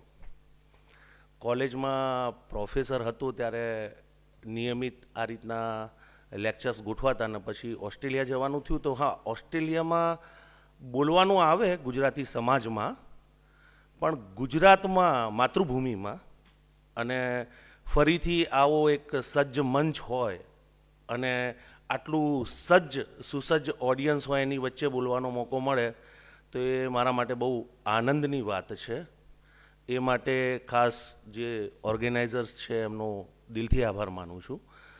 હવે અહીંયા રેશનલિઝમ ઉપર તો વાત થવાની જ છે, રેશનલ થિંકિંગ ઉપર પણ વાત થવાની છે, પણ હું બેઝિક પાયાનો એક મુદ્દો ઉઠાવું છું અને બહુ લાંબુ નહીં બોલું કે રેશનલ થિંકિંગ વિકસતું કેમ નથી. આના ઉપર ખાસ ચિંતન કરવાની જરૂર છે આપણે લોકોએ. અને રેશનલ થિંકિંગ જો નાનપણથી વિકસાવવામાં આવે તો બાળક કેવું થાય એ હું તમને સ્પષ્ટ કરીશ. સૌથી પહેલાં વાત કરી કે શરૂઆત જેથી થતી હોય છે અને પછી સાષ્ટાંગ દાંડવત સુધી પહોંચી જતું હોય છે. તો ગળથુથીમાં આપણે જેને ગુજરાતીમાં કહેવાય ને કે ગળથુથીમાંથી જ આપણને ધાર્મિક સંસ્કારો પીવડાવવામાં આવે છે. એટલે છઠ્ઠીનો રિવાજ જ્યારે ચાલુ થાય, બાળક 6 દિવસનું થાય ને છઠ્ઠી આવે ત્યાંથી એની રેશનાલિટીનું બાળમરણ થઈ જાય છે. બાળક જેમ જેમ મોટું થાય ને તો તમે ધ્યાન આપજો, નાનું છોકરું કદાચ તમે ઓબ્ઝર્વ કરશો ને તો ખ્યાલ આવશે, નાનું બાળક રેશનલ હોય છે. એની રેશનાલિટીને વડીલો ક્રમે ક્રમે ખતમ કરે છે. એટલે બાળકનો મોટા ભાગના 2 સવાલ હોય છે જેનો જવાબ ક્યારે વડીલો સાચો નથી આપતા. પહેલો સવાલ, હું ક્યાંથી આવ્યો. બીજો સવાલ, ભગવાન કોણ છે. એટલે આ 2 સવાલ છે ને એને વડીલો પહેલાં જ પતાવી દે છે. ભગવાન કોણ છે, બેટા એને ભગવાન કહેવાય, બસ આપણે એને પગે લાગવાનું, અને એને આ સૃષ્ટિનું સર્જન કર્યું છે. અને હું ક્યાંથી આવ્યો તો હોસ્પિટલમાંથી આવ્યો, ભગવાનના ઘરેથી આવ્યો, XYZ સમજાવી દેવામાં આવે. બાળકોને બોલવાની છૂટ, આપણા આગળ જે આદર્શ મૂકવામાં આવે છે આદર્શ જુઓ તમે. સીતા, સાવિત્રી, શ્રવણ, આમાં કોઈ વિદ્રોહી વ્યક્તિત્વ તમને જોવા મળે છે ખરું? જેને સમાજ સામે બંડ પોકાર્યો હોય કે મા બાપને ઓપોઝ કર્યા હોય, વડીલોને ઓપોઝ કર્યા હોય, એ તો છે જ નહીં. આજ્ઞાકીંત પુત્ર હોવો કે આજ્ઞાકીંત પત્ની હોવી, પુત્રી હોવી, એ તો આપણા સમાજની અંદર સદભાગ્ય ગણવામાં આવે છે, ગૌરવની વાત ગણવામાં આવે છે. એટલે બાળકને નાનપણથી ટ્રીટ એવી રીતે કરવામાં આવે છે કે વડીલોનો ઓપોઝ ના થાય, એની સામે દલીલો ના થાય અને તમે તમારું મંતવ્ય રજૂ ના કરી શકો. વડીલોએ જે આજ્ઞા આપી કે આપણા ધર્મ પુરુષોએ જે આજ્ઞા આપી એ જ સર્વોપરી છે અને એને તમારે ફોલો કરવાની છે. તો આમાં રેશનલ થિંકિંગ વિકસે ક્યાંથી? પછી આવે છે સ્કૂલની વાત. સ્કૂલની અંદર પણ એકચ્યુઅલી તો સ્કૂલ કે કોલેજનો મતલબ એ છે કે બાળકનામાં ક્રિટિકલ થિંકિંગ, રેશનલ થિંકિંગ અને વૈજ્ઞાનિક અભિગમનો વિકાસ કરવો. આવું સંવિધાનમાં એ લખેલું છે કે આપણો મોટો તો એ છે. પણ સ્કૂલની અંદર પણ જે બાળક સૌથી વધારે પ્રશ્નો કરે છે, શિક્ષક કે પ્રોફેશનને મૂંઝવે એવા પ્રશ્નો કરે છે, એને ટાર્ગેટ કરવામાં આવતો હોય છે. એનો ભોગ હું બનેલો છું એટલે મને ખબર છે. એટલે તમે સ્કૂલ અને કોલેજીસમાં પણ જ્યાં ખરેખર તમારું ક્રિટિકલ થિંકિંગ, એનાલિસિસ આ બધું વિકસવું જોઈએ, ત્યાં પણ બાળકને ડેલિબરેટલી ચૂપ કરાવી દેવામાં આવે છે. સમાજ વ્યવસ્થા એ રીતે ઊભી કરી છે કે જે બાળક પ્રશ્નો કરે, વિરોધ કરે, એના માથે બગડી ગયેલાનું, ઉદ્દંડનું લેબલ મારી દેવામાં આવે છે, જે મારા ઉપર લાગેલું હતું. કારણ કે બાળકને એ શીખવામાં જ નથી આવતું કે ઓપોઝ કરવા એ સારી વસ્તુ છે. રેશનલી કરવા ખાતર નહીં, રેશનલી એની તમે જે ઓપોઝ કરી રહ્યા છે એની પાછળ તમારી પાસે કોઈ તર્ક હોવો જોઈએ, કોઈ વ્યાજબી દલીલ હોવી જોઈએ અને તમે ઓપોઝ કરી શકો છો. એને બિરદાવવામાં આવે. એ સિસ્ટમ ભારતની અંદર હજી વિકસી નથી, એને સારું નથી ગણવામાં આવતા. અને મને જરા વિચાર કરીને જવાબ આપો, હા પાડવામાં શું બુદ્ધિ લગાડવી પડે? સામેનો વ્યક્તિ એક વાત કરે કે તારે આમ કરવાનું, હા કરીશ, પણ જો તમે ના પાડશો તો એના પાછળ તમારે તર્ક આપવા પડશે, એના પાછળની દલીલો આપવી પડશે અને તમારી ના કેમ વાજબી છે એ સામેવાળા વ્યક્તિના મગજમાં બેસાડવું પડશે. પણ એ ના પાડવાની સિસ્ટમ છે ને, આપણો સમાજ એને બહુ ખરાબ ગણે છે. અને અહીંયાથી જ આપણા સામાજિક વ્યવસ્થાના કારણે, કુટુંબ વ્યવસ્થાના કારણે, શૈક્ષણિક વ્યવસ્થાના કારણે માણસનું ક્રિટિકલ થિંકિંગ, રેશનલ થિંકિંગ પતી જાય છે. એટલા માટે આપણે બધાએ ભેગા મળીને જેમ વાત કરી ને કિરણભાઈએ, કે આ જે રેશનલ થિંકિંગની પ્રોસેસ છે એને યુવાનો સુધી પહોંચાડવી પડશે. રેશનલી કઈ રીતે વિચારવું એ આપણે શીખવાડવું પડશે. એક વખત એમને રેશનલી કેવી રીતે વિચારવું એ આવડી ગયું પછી આગળ કંઈ કરવાની જરૂર નથી, એમનો રસ્તો શોધી લે છે. હવે મારું ઉદાહરણ આપું. મારા ઘરમાં જ્યારે પુત્રીનો જન્મ થયો ત્યારે મેં અમુક મારી વાઈફને કહી દીધેલું કે આટલી વસ્તુ આપણે કરવાની છે. પહેલી વસ્તુ, મારી છોકરી મોટી થાય મને તમે નહીં કહે. માને જ તું કહેવાય એવો કોઈ નિયમ નથી, બાપને કહી શકાય. મારી છોકરી આજે મને તું કહીને વાત કરે છે. બીજું, એને ક્યારેય નહીં કહેવાનું કે તું છોકરી છે એટલે તારે આમ કરવું પડે અથવા તું છોકરી છે એટલે તારાથી આમ ના થાય. મારી છોકરી જ્યારે 4 વર્ષની થઈ એટલે હું એને લાઇબ્રેરીમાં લઈ ગયો. મારા પિતાજી જ્યારે હું 10-11 વર્ષનો હતો ત્યારે મને લાઇબ્રેરીમાં લઈ ગયા હતા અને પુસ્તકોએ મારી જિંદગીમાં બહુ મોટો ભાગ ભજવ્યો છે મારા વ્યક્તિત્વને ઘડવામાં. મારી છોકરી આજની તારીખમાં 10 વર્ષની છે. એ અઠવાડિયાની બાળકોને વાંચવાની જે ચોપડીઓ હોય એ 20થી 22 ચોપડીઓ વાંચે છે. આટલો એને વાંચવાનો શોખ છે. હવે મારી છોકરીનું જે મેં ઘડતર કર્યું છે એના મગજમાં કોઈ ધાર્મિક સંસ્કાર રોપ્યા નથી, શીખવાડ્યું નથી કશું. મારી છોકરી અત્યારે ભગવાનમાં માનતી નથી અને કહે છે રિલિજન એ બકવાસ છે. હમણાં મારી પુત્રી અને મારી પત્ની દિવાળી ઉપર ફરવા આવેલા. એટલે અમારું જે ખાનદાન છે એ સો કોલ્ડ બ્રાહ્મણ ખાનદાન છે અને એમાં એક મારા બેન છે જે બહુ જ ધાર્મિક છે. આપણે ઓલા ભાઈજી કહે છે ને કથાકાર, એના પ્યોર ચેલા. એમને ખબર છે કે હું કેવો છું. એટલે મારી છોકરી જ્યારે એમના ઘરે આવી ત્યારે એને પકડીને ખૂણામાં લઈ ગયા અને ચાલુ કર્યું કે બેટા આપણે બ્રાહ્મણ કહેવાય ને આપણે ઊંચા કહેવાય ને તને આ બધી ખબર છે, ફોરેનમાં તો કોઈ શીખવાડે નહીં અને તને આ બધી ખબર હોવી જોઈએ. એટલે મારી છોકરીએ ચોખ્ખું કીધું કે મારા પપ્પાએ કીધું હતું કે આપણને કોઈ આવી વાત કરે તો એને કહી દેવાનું આ બધું બુલશીટ છે. હમણાંની વાત કરું તો મારી છોકરીએ મારી વાઈફને એવું પૂછ્યું કે મમ્મા તું અને પપ્પા કોલેજમાં બોયફ્રેન્ડ ને ગર્લફ્રેન્ડ હતા ને પછી તમે મેરેજ કર્યા અને પછી પપ્પા તારો અત્યાર સુધી હસબન્ડ છે, કેટલા બધા યર થઈ ગયા નહીં? હું તો આવું નહીં કરું. હું તો એટલીસ્ટ 10-15 બોયફ્રેન્ડ બનાવીશ, એમાંથી હું ચૂઝ કરીશ કે મારે કોની સાથે લાઈફ જીવવી. અને કદાચ એવું પણ બને કે બોયફ્રેન્ડ ના હોય, ગર્લફ્રેન્ડ પણ હોય. મારી વાઈફ કે હું ચક્કર ખાઈને હેઠી પડવાની સ્થિતિમાં હતી. આ 10 વર્ષની છોકરીનું થિંકિંગ કહી રહ્યો છું હું તમને. આ રેશનલ ઘડતરથી બાળકોનું કેટલું માનસ પરિવર્તન થાય છે એની વાત કરી રહ્યો છું કે એને ખબર પડે છે કે લાઈફમાં મારે ડિસિઝન લેવા શું કરવું. મેં મારી છોકરીને ક્યારેય નથી કીધું તારે કયા કપડાં ચૂઝ કરવા. એને લઈ જઈએ છીએ, બોલ બેટા શું ગમે છે, પછી પૂછવાનું કેમ પહેરવું છે. એનું રીઝન એને ખબર હોવી જોઈએ. એને પોતાના ડિસિઝન લેતા આવડવા જોઈએ. આ આપણે કરવાનું છે. જો આપણે બધા આપણા બાળકોની અંદર આ ચિંતન રોપી દઈશું ને નાનપણથી, તો બહુ મોટી સામાજિક ક્રાંતિ કરવાની જરૂર નથી, આપોઆપ થઈ ગઈ સાહેબ. આટલું જ કરવાનું છે, વિશેષ કંઈ કરવાનું નથી. મને ખ્યાલ છે અમુક લોકોને સામાજિક મર્યાદાઓ હશે, અમુક લોકો સામાજિક બંધનો અમારી જેમ તોડી શકવાની સ્થિતિમાં નહીં હોય, એના વિવિધ કારણો હશે. પણ તમારા છોકરાનો ઉછેર કરવો તો તમારા હાથમાં છે ને સાહેબ. એને તો તમારી રીતે ઉછેરો, એને તો રેશનલ થિંકર બનાવો. એક વખત જો તમારા છોકરાઓ રેશનલી થિંકિંગ કરતા થઈ ગયા તો તમારે વિશેષ કંઈ નથી કરવાનું, ઘણું બધું થઈ ગયું છે.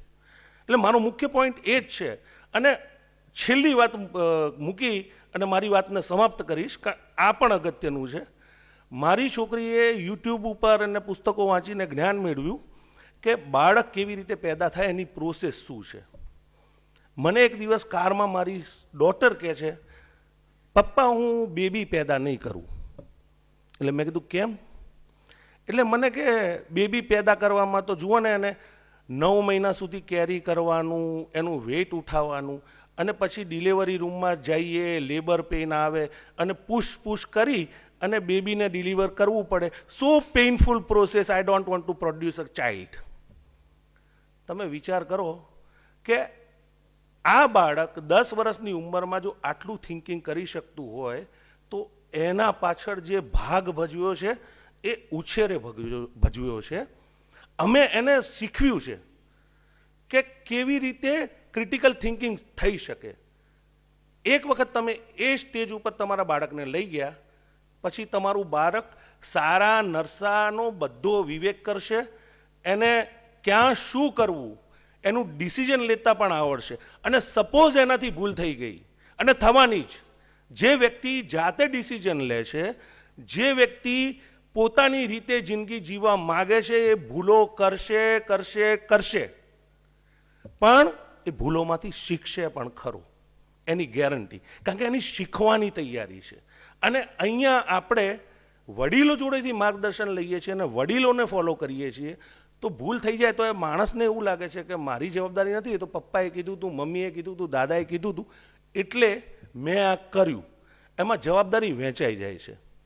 તો બસ મારે આ જ સંદેશ આપવાનો હતો અને મારા પોતાના ઉદાહરણોથી આપવાના હતો કે રેશનલ થિંકિંગ અને ક્રિટિકલ થિંકિંગ જો આપણે આપણા બાળકોનું ઘડતર કરવામાં આપણે જેટલું એને એ રીતે પ્રોત્સાહિત કરીએ કે રેશનલી અને ક્રિટિકલી વિચારતો થાય, વર્તતો થાય, તો પછી આપણી રેશનલ મૂવમેન્ટને જે વેગ મળશે ને એ કલ્પના નહીં કરી હોય એટલો મળશે. અસ્તુ. Thank you very much.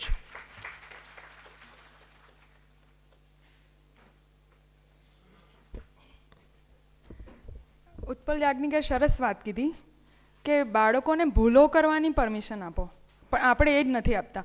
ગુજરાતના બાપાઓ મોસ્ટલી આ ચંપકલાલ છે ને તારક મહેતાવાળા એવા જ હોય છે, એવા જ હોય છે. ઓકે, હવે હું જેમને આમંત્રિત કરવા જઈ રહી છું તેઓ former principal of HK arts college, former principal HK arts કોલેજના હતા, ટાઈમ્સ ઓફ ઇન્ડિયા અને ઇન્ડિયન એક્સપ્રેસ સાથે 14 વર્ષ જર્નાલિસ્ટ તરીકે તેઓ કાર્યરત રહ્યા છે. જેમના દ્વારા 50થી વધુ પુસ્તકો લખાયા છે એવા થિંક ટેન્ક હેમંત શાહને હું અહીં આમંત્રિત કરીશ કે તેઓ તેમના જ્ઞાનનો થોડો લાભ આપણને પણ આપે.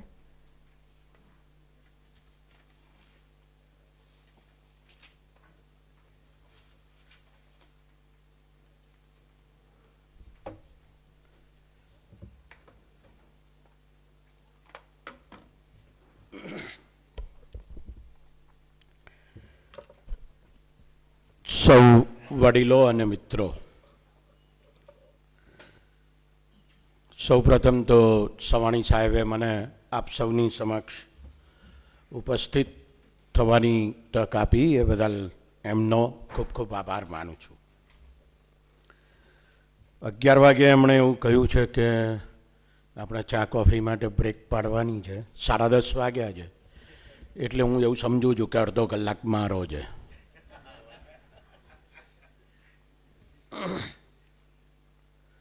મિત્રો, માણસ જીવ્યો છે અને ડાયનોસોરની જેમ મરી નથી ગયો. એનું કારણ એની બુદ્ધિ છે, એની શ્રદ્ધા નથી.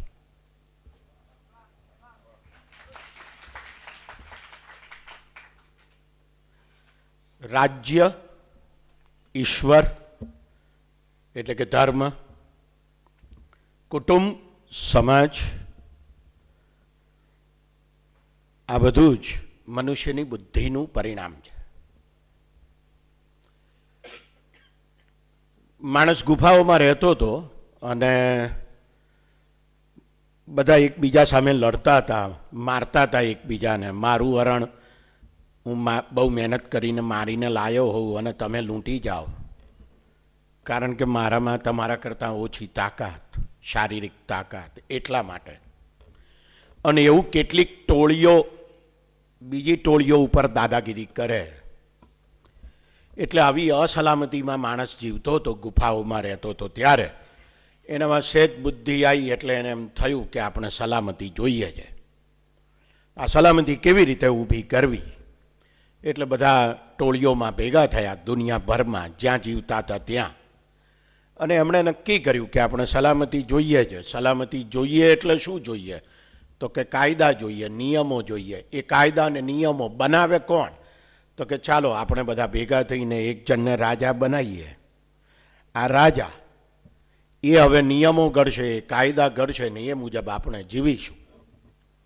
આ રીતે રાજ્ય નામની સંસ્થાનો ઉદ્ભવ થયો. આ રાજ્ય એ મનુષ્યની બુદ્ધિનું પરિણામ છે. પણ પછી ઘણી બધી બાબતો ઉદ્ભવે છે. એમાં પરિવાર છે, એમાં સમાજ છે, એમાં બજાર છે, એમાં ધર્મ છે. અને આ ચારે ચાર સંસ્થાઓને માટે કાયદા કરવાનું કામ એ રાજ્ય કરે છે. રાજ્ય પોતાને માટે પણ કાયદા કરે છે કે રાજ્ય કેવી રીતે ચાલશે. પણ આ જે 5 સંસ્થાઓ છે, રાજ્ય, બજાર, ધર્મ, કુટુંબ અને સમાજ, આ 4-5 સંસ્થાઓ સિવાય દુનિયામાં બીજું કશું છે નહીં. તમે સહેજ પણ બુદ્ધિપૂર્વક વિચારો તો તમને ખ્યાલ આવશે. પણ સવાલ ત્યાં આવીને ઊભો રહે છે કે આ 5 સંસ્થાઓનું નિર્માણ માણસે પોતાના સુખ માટે કર્યું, પોતાની શાંતિ, સમૃદ્ધિ અને સલામતી માટે કર્યું. પણ આ 5 સંસ્થાઓ મનુષ્યની ઉપર હાવી થઈ ગઈ છે. એની સ્વતંત્રતાને દબોચી રહી છે, કચડી રહી છે. અને માણસ જાણે કે આ 5 સંસ્થાઓની જેલમાં જીવતો હોય એવા પ્રકારનો પ્રયાસ હંમેશા આ 5 સંસ્થાઓ કરે છે. એમાં કોઈ શંકાને સ્થાન નથી.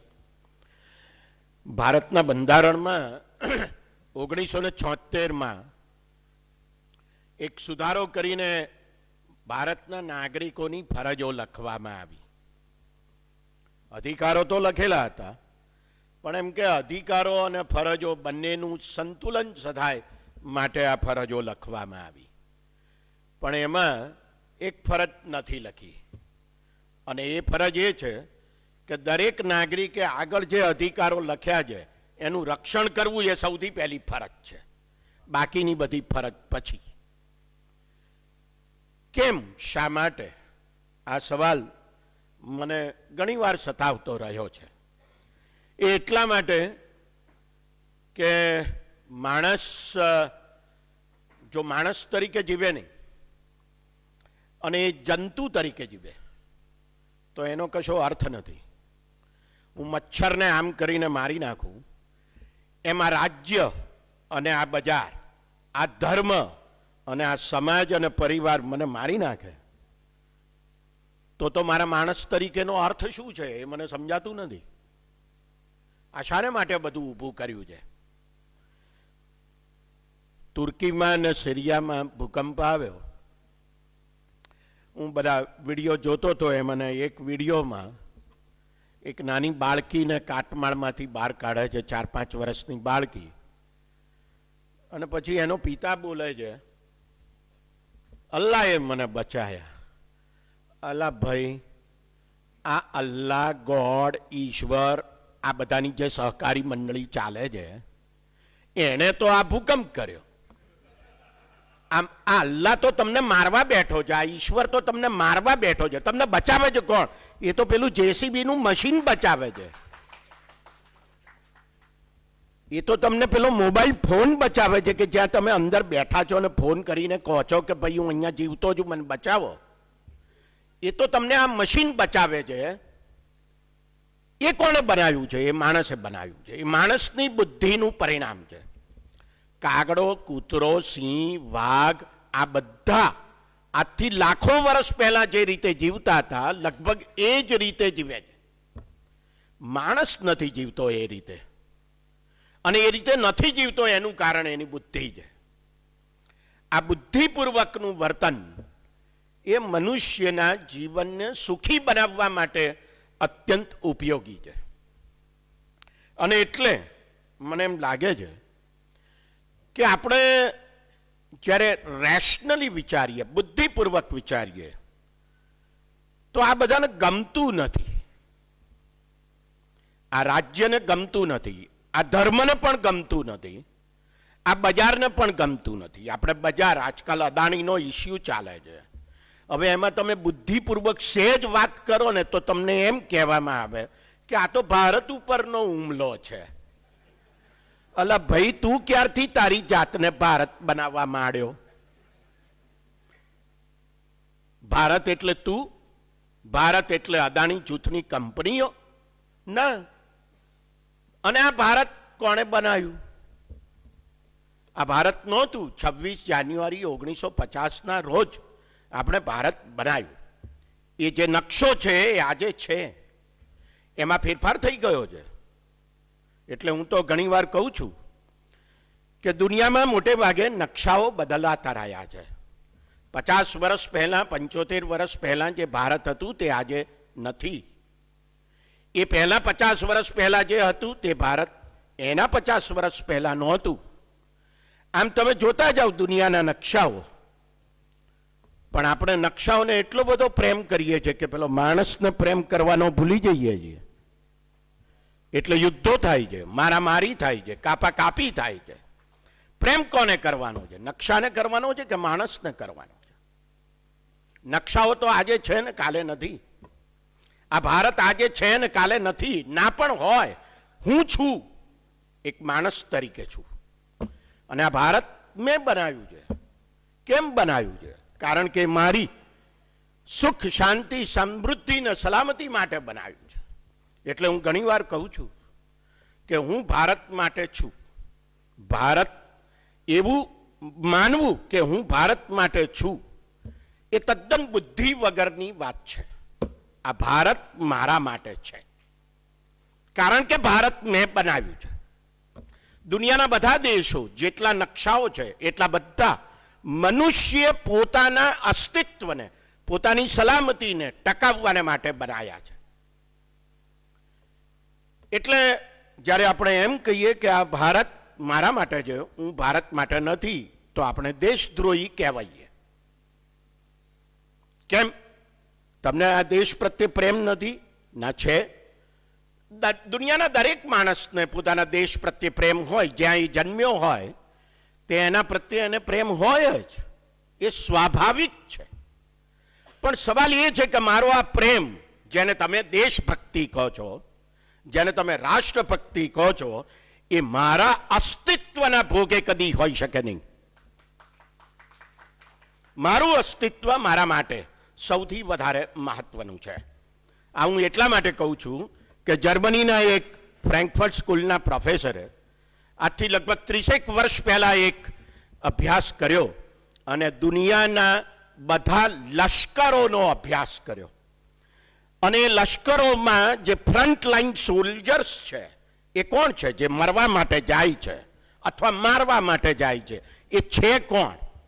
તો એણે એ અભ્યાસ કરીને એમ કહ્યું કે દુનિયાના બધા લશ્કરોમાં જે લોકો ફ્રન્ટ લાઇન સોલ્જર્સ છે એ દેશના 80% ગરીબોમાંથી આવે છે. એનો અર્થ એવો થાય કે દેશભક્તિ તો આ ગરીબોએ કરવાની, આપણે વોટ્સએપ પર તિરંગો લહેરાવવાનો. 15 ઓગસ્ટે અને 26 જાન્યુઆરીએ આપણે સલામી મારવાની, વંદે માતરમ ગાવાનું, જનગણ મન ગાવાનું અને દેશભક્તિ કરવાની. આ કેટલું રેશનલ છે? આ બુદ્ધિપૂર્વકનું વર્તન છે? અહીંયા બેઠેલામાંથી કેટલા જણાના પરિવારમાંથી, પોતાના પરિવારમાંથી પોતાના દીકરા કે દીકરી લશ્કરમાં છે? કેમ છે? એ દેશભક્તિને કારણે છે? આ સવાલ આપણે સૌએ પૂછવાની જરૂર છે, કારણ કે આજકાલ દેશભક્તિનો ખાસો વાયરો ફૂંકાયેલો છે, વાવાઝોડું છે. રાજ્યનું નિર્માણ થાય છે કારણ કે આપણે એમ ઈચ્છીએ છીએ કે આખો સમાજ કાયદાથી ચાલે.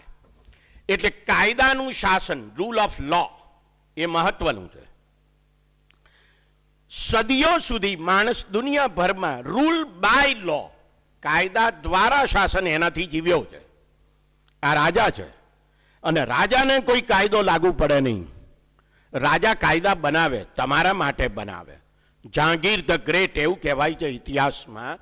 એક ઘંટ લટકતો હતો જહાંગીરના દરબારમાં અને બહાર દોરી લટકતી હતી. જેને પણ ન્યાય જોઈતો હોય એ આ દોરી ખેંચે, અંદર ઘંટ વાગે એટલે જહાંગીર સાહેબ તમને બોલાવે. તમારે આમ આમ કરતા કરતા જવાનું અને જહાંગીર ન્યાય તોડે, તમે ફરિયાદ રજૂ કરો. પણ મારે જો જહાંગીર સામે જ ફરિયાદ હોય તો શું? તો પણ તમારે જહાંગીરને જ કહેવાનું.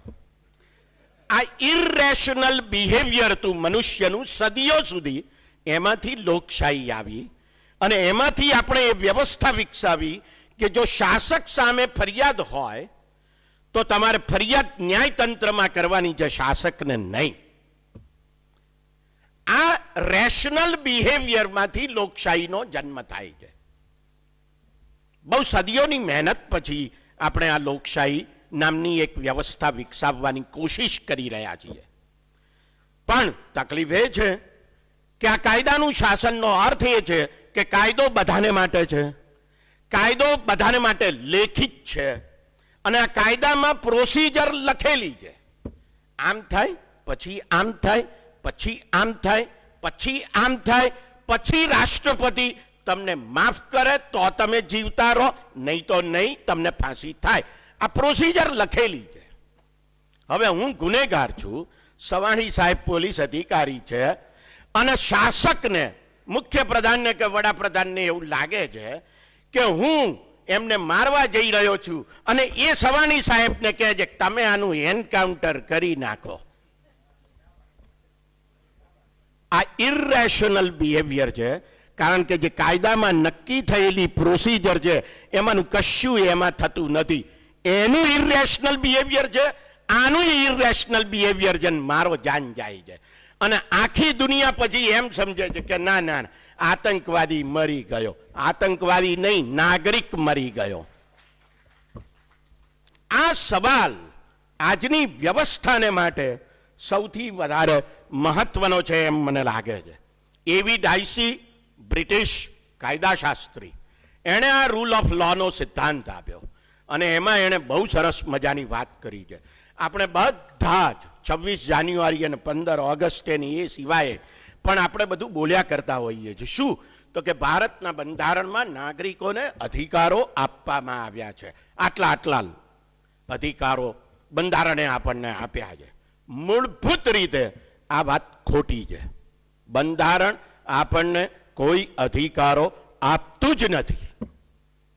આપણે બધાએ ભેગા થઈને આ બંધારણ લખ્યું છે. એનો અર્થ એ થયો કે આપણે આપણી જાતે આપણા અધિકારોનું રક્ષણ કરવા માટે ભારત નામના દેશની રચના કરી છે અને એ રચના કરવા માટે આ બંધારણ બનાવ્યું છે. આપણે આપણી જાતે આપણા અધિકારો આ બંધારણમાં લખ્યા છે. બંધારણ આપણને કશું આપતું નથી. આમ કશુંક આપો તો કશુંક લઈ લેવાય. આ અધિકારો માણસના એ આપવા અને લેવાની વાત જ નથી, એ છે જ. એ જન્મસિદ્ધ અધિકારો છે, કારણ કે હું માણસ તરીકે જન્મ્યો છું. આ વાત મને લાગે છે કે એટલા માટે મહત્વની છે કે જો આપણે આ સ્વતંત્રતા, સમાનતા, ન્યાય, વ્યક્તિનું ગૌરવ, એના મૂલ્યોને અને લોકશાહીના બંધારણીય મૂલ્યોને જો આપણે ન ટકાવવા માટે અત્યારે પ્રવૃત્ત થયા હોઈએ સામૂહિક રીતે, તો મને લાગે છે કે આપણે સામૂહિક આત્મહત્યા કરી રહ્યા છીએ. આ કાયદાના શાસનનો પાયાનો સિદ્ધાંત છે કે આપણે આપણા અધિકારોનું મૂળભૂત રીતે રક્ષણ કરીએ. આજકાલ ધર્મની બહુ દુહાઈ દેવામાં આવે છે. નવી શિક્ષણ નીતિ ભારત સરકારે હજુ હમણાં જ જાહેર કરી છે 2 વર્ષ પહેલા. એમાં ક્રિટિકલ થિંકિંગ નામનો શબ્દ, 2 શબ્દો ક્રિટિકલ થિંકિંગ 11 વાર લખ્યો છે. આ ક્રિટિકલ થિંકિંગ થાય એવું કોઈ વાતાવરણ ભારતની શાળાઓમાં, કોલેજોમાં, યુનિવર્સિટીઓમાં છે ખરું? અને ઊભું કરવાનો ઈરાદો છે ખરો? નીતિમાં લખવાનું ક્રિટિકલ થિંકિંગ, પણ કોઈ ક્રિટિકલ થિંકિંગ કરવા જાય ને તો બેહાડી દેવાનો, એને બોલાવવાનોય નહીં. બોલાયા પછી એમ કહેવાનું કે સાહેબ આ કાર્યક્રમ રદ કરવામાં આવ્યો છે.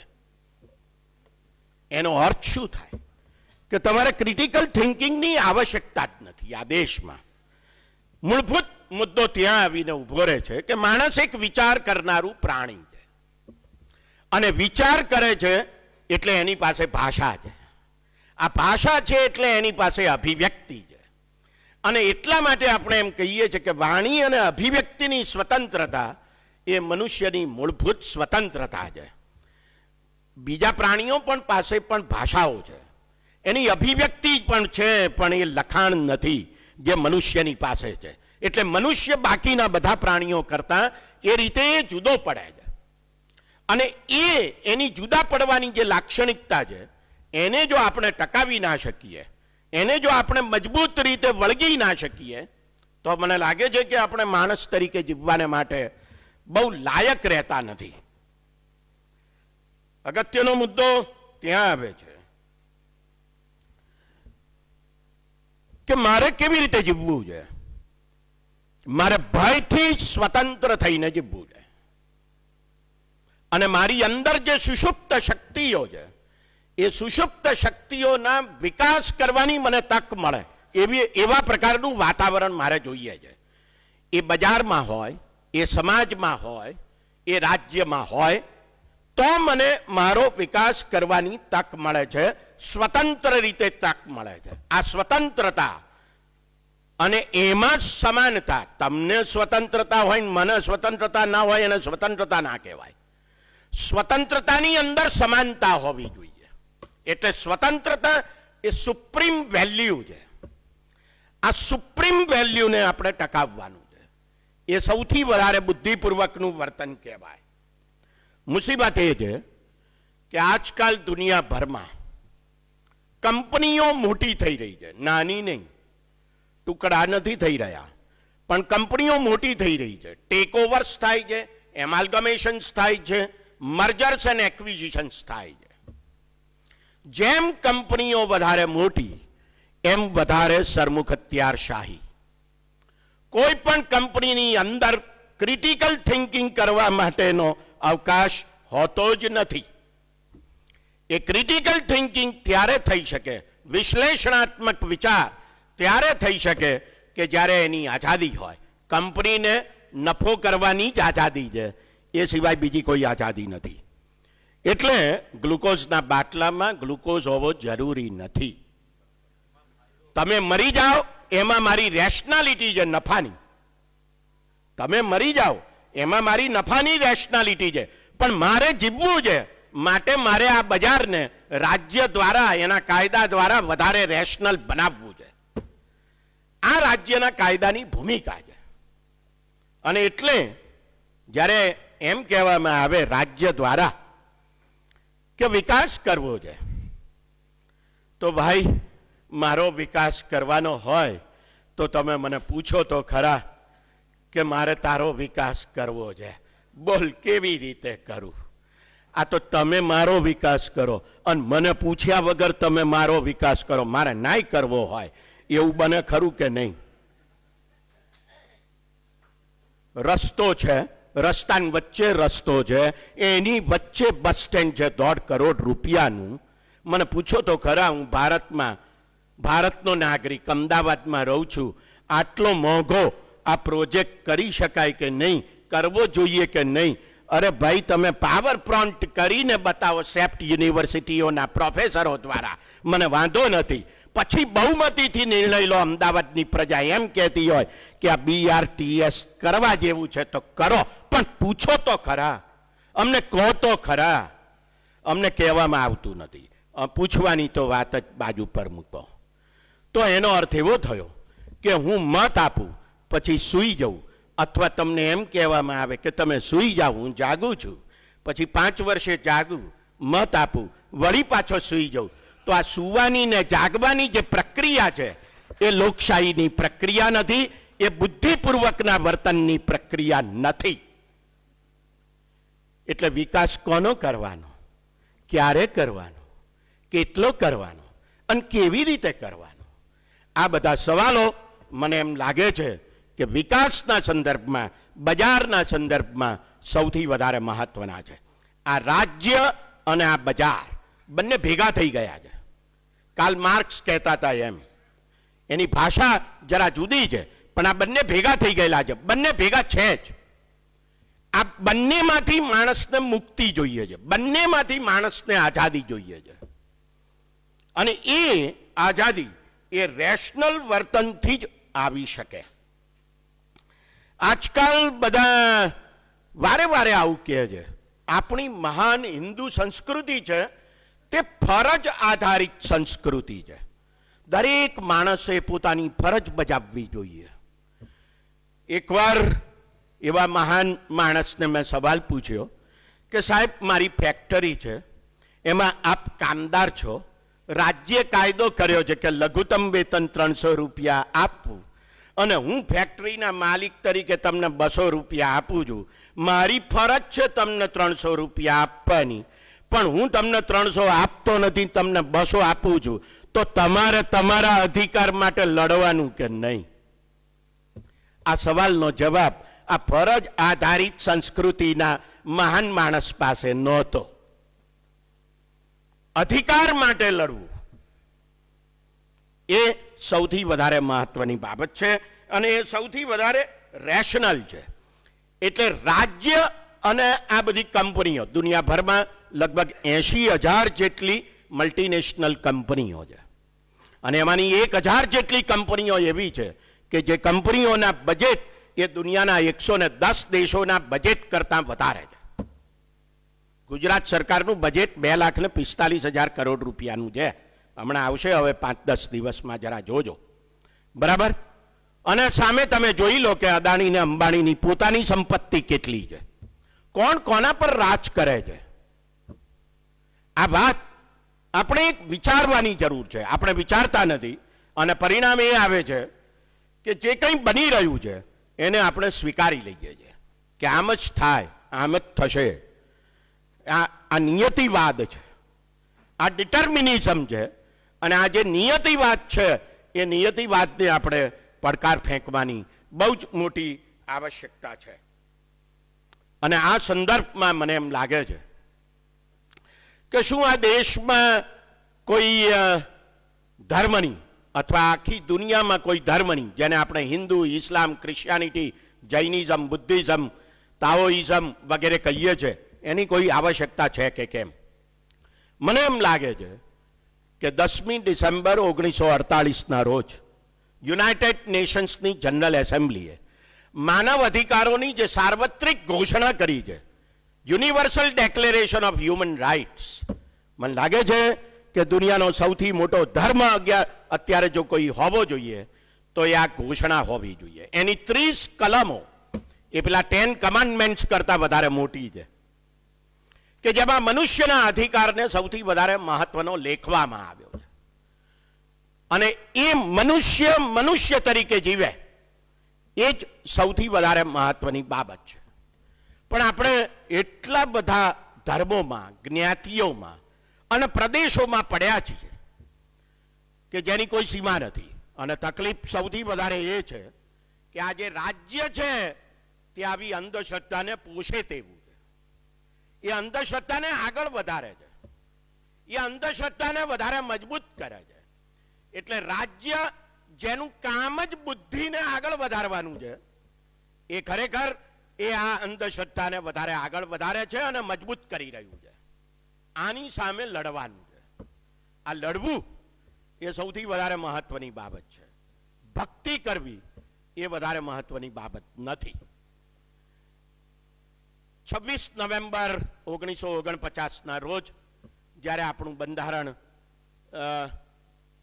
ફાઇનલ થયું, મંજૂર થયું સંવિધાન સભામાં, એના આગલા દિવસે ભીમરાવ આંબેડકરે જે ભાષણ આપેલું એમાં કહેલું કે ભક્તિ એ ધર્મનો વિષય હોઈ શકે, પણ રાજકારણમાં જ્યારે ભક્તિ આવે છે ત્યારે એ હંમેશા સરમુખત્યારશાહી તરફ દોરી જાય છે. મારામાં પણ બુદ્ધિ છે, તમારામાં પણ બુદ્ધિ છે, એક વ્યક્તિમાં બુદ્ધિ છે. આપણે જ્યારે ચૂંટણીમાં મત આપવા જઈએ છીએ ત્યારે કોણે ડોક્ટરેટ કર્યું છે, કોણ પ્રોફેસર છે, કોણ વૈજ્ઞાનિક છે, કોણ અમર્ત્ય સેન છે, કોણ રાષ્ટ્રપતિ છે, કોણ વડાપ્રધાન છે, આ બધું કશું જોવામાં નથી આવતું. તમે લાઈનમાં ઉભા રહો, એક મત આપો. એનો અર્થ શું છે? એનો અર્થ એ છે કે પેલી શાકભાજી વેચનારી, લારી વેચનારી, રિક્ષા ચલાવનારા ભાઈ કે બેન, એ ભલે અંગૂઠા છાપ હોય તો એનામાં જેટલી બુદ્ધિ છે, કોને મત આપવો એટલી જ બુદ્ધિ અમર્ત્ય સેનમાં છે, એટલી જ બુદ્ધિ રાષ્ટ્રપતિમાં છે, એટલી જ વડાપ્રધાનમાં છે, એટલી જ પ્રોફેસરમાં કે વૈજ્ઞાનિકમાં છે. એવો લોકશાહીનો સિદ્ધાંત છે. આ સમાનતા છે. અને આ જે સમાનતા છે એ બુદ્ધિ ઉપર આધારિત સમાનતા છે, શ્રદ્ધા ઉપર આધારિત સમાનતા નથી. અને એટલા માટે મને એમ લાગે છે કે જો આપણે આ લોકશાહી મૂલ્યોને વધારે મજબૂત નહીં કરીએ અને એ મૂલ્યોના રક્ષણને માટે આપણે લડીશું નહીં તો આપણે માણસ તરીકે જીવતા રહી શકીશું નહીં. હું ગુજરાતી વિશ્વકોશમાં કામ કરતો તો મને એક વાત યાદ આવે છે, એટલે એ વાત કહીને મારી વાત પૂરી કરું. વિશ્વકોશમાં જ્યારે કામ કરતો હતો ત્યારે એની લાઇબ્રેરીમાં એક પુસ્તક જોયું મેં, એન્સાઇક્લોપીડિયા ઓફ ઇગ્નોરન્સ, અજ્ઞાનનો એન્સાઇક્લોપીડિયા. ખાસું જાડું પુસ્તક હતું, એક જ હતું, એન્સાઇક્લોપીડિયા હતો પણ એક જ પુસ્તક હતું. મેં એના પાના ફેરવવાની કોશિશ શરૂ કરી અને સાહેબ તમને જ સમજણ પડે એવા લેખો એમાં હતા, કારણ કે દુનિયાભરના વૈજ્ઞાનિકોએ લખેલા લેખો હતા. એ કેમિસ્ટ્રીના હતા, એ ફિઝિક્સના હતા, એ ઝૂલોજીના હતા, એ બાયોલોજીના હતા. અને એમાં શું શું શોધાઈ ગયું અને હજુ શું શોધવાનું બાકી છે એને વિશેના લેખો હતા. એવું મને એની પ્રસ્તાવના સહેજ વાંચી ત્યારે ખબર પડી. બાકી બધું કશી મને સમજણ ના પડી, કારણ કે હું તો આર્ટ્સનો વિદ્યાર્થી.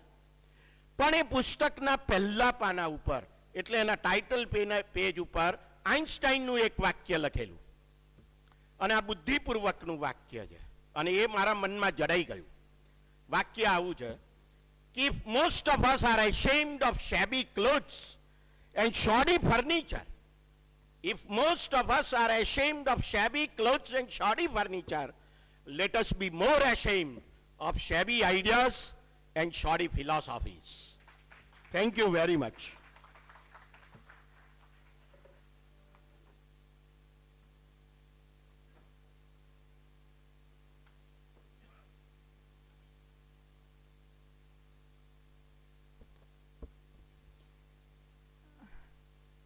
પિતૃસત્તાક સમાજ વ્યવસ્થામાં હું ને પ્રતિભા અહીંયા બેઠા છે એના માટે અમને તાળીઓ આપો પહેલા.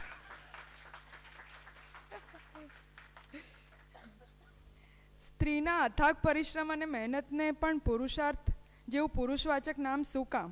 આવું વિચારનાર આ જાગૃત અને રેશનલ મહિલાએ કેટલાય ગળે બાજેલા ડુમાઓને વ્યક્ત થવા વાર્તારૂપી પ્લેટફોર્મ આપ્યું છે. એનો હું પણ એક હિસ્સો છું. એક ચળવળ સમા સ્ત્રીયાર્થ લઘુ વાર્તાઓના સંગ્રહને છઠ્ઠા પગથિયા સુધી પહોંચાડ્યું છે. સ્ત્રીઓ માટે સતત કાર્યશીલ લોયર, કવિયત્રી, દિવ્ય ભાસ્કરમાં કોલમિસ્ટ એવા પ્રતિભા ઠક્કરને હું અહીં આમંત્રિત કરીશ.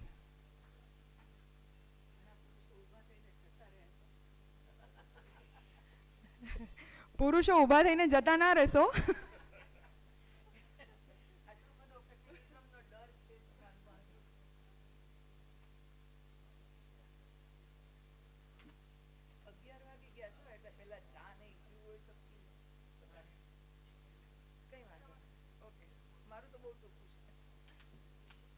કારણ કે નહીતર હજુ બીજા વયા જશે, એના કરતા ટૂંકું કરી.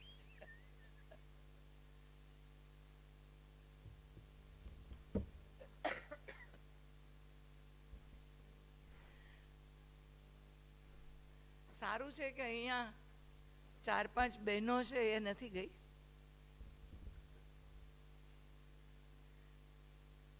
રેશનાલિઝમ, મેં આ શબ્દને મારી દ્રષ્ટિએ વ્યાખ્યાયિત કરી અને મારા દ્રષ્ટિએ જ હું જીવતી આવી છું. હા, પડઘા. રેશનાલિઝમને આપણે પહેલાં તો આપણી દ્રષ્ટિએ જીવવાનો પ્રયત્ન કરવો જ પડે. કારણ કે કોઈ પણ વાત કરતાં પહેલાં એનો અનુભવ જો આપણને હોય તો એને પડતી મુશ્કેલી, એની સાર્થકતા, આ બધાનો આપણને ખ્યાલ આવે. મને આ પ્રશ્નો બહુ નાનપણથી થતા હતા. કારણ કે મારા ઘરમાં ધાર્મિક વાતાવરણ હતું. મારા ફાધર ધર્મનિષ્ઠ હતા, પણ એ અમારી પર લાદી દેવાવાળા નહોતા, પોતે સ્વતંત્ર રીતે કરતા હતા. એટલે અમને લાઇબ્રેરીઓમાં અને વર્તમાનપત્રો ઘરે આવતા એ રીતે વાંચવાની આદત પડી હતી. મારા બા અમને કવિતા ગવડાવતા.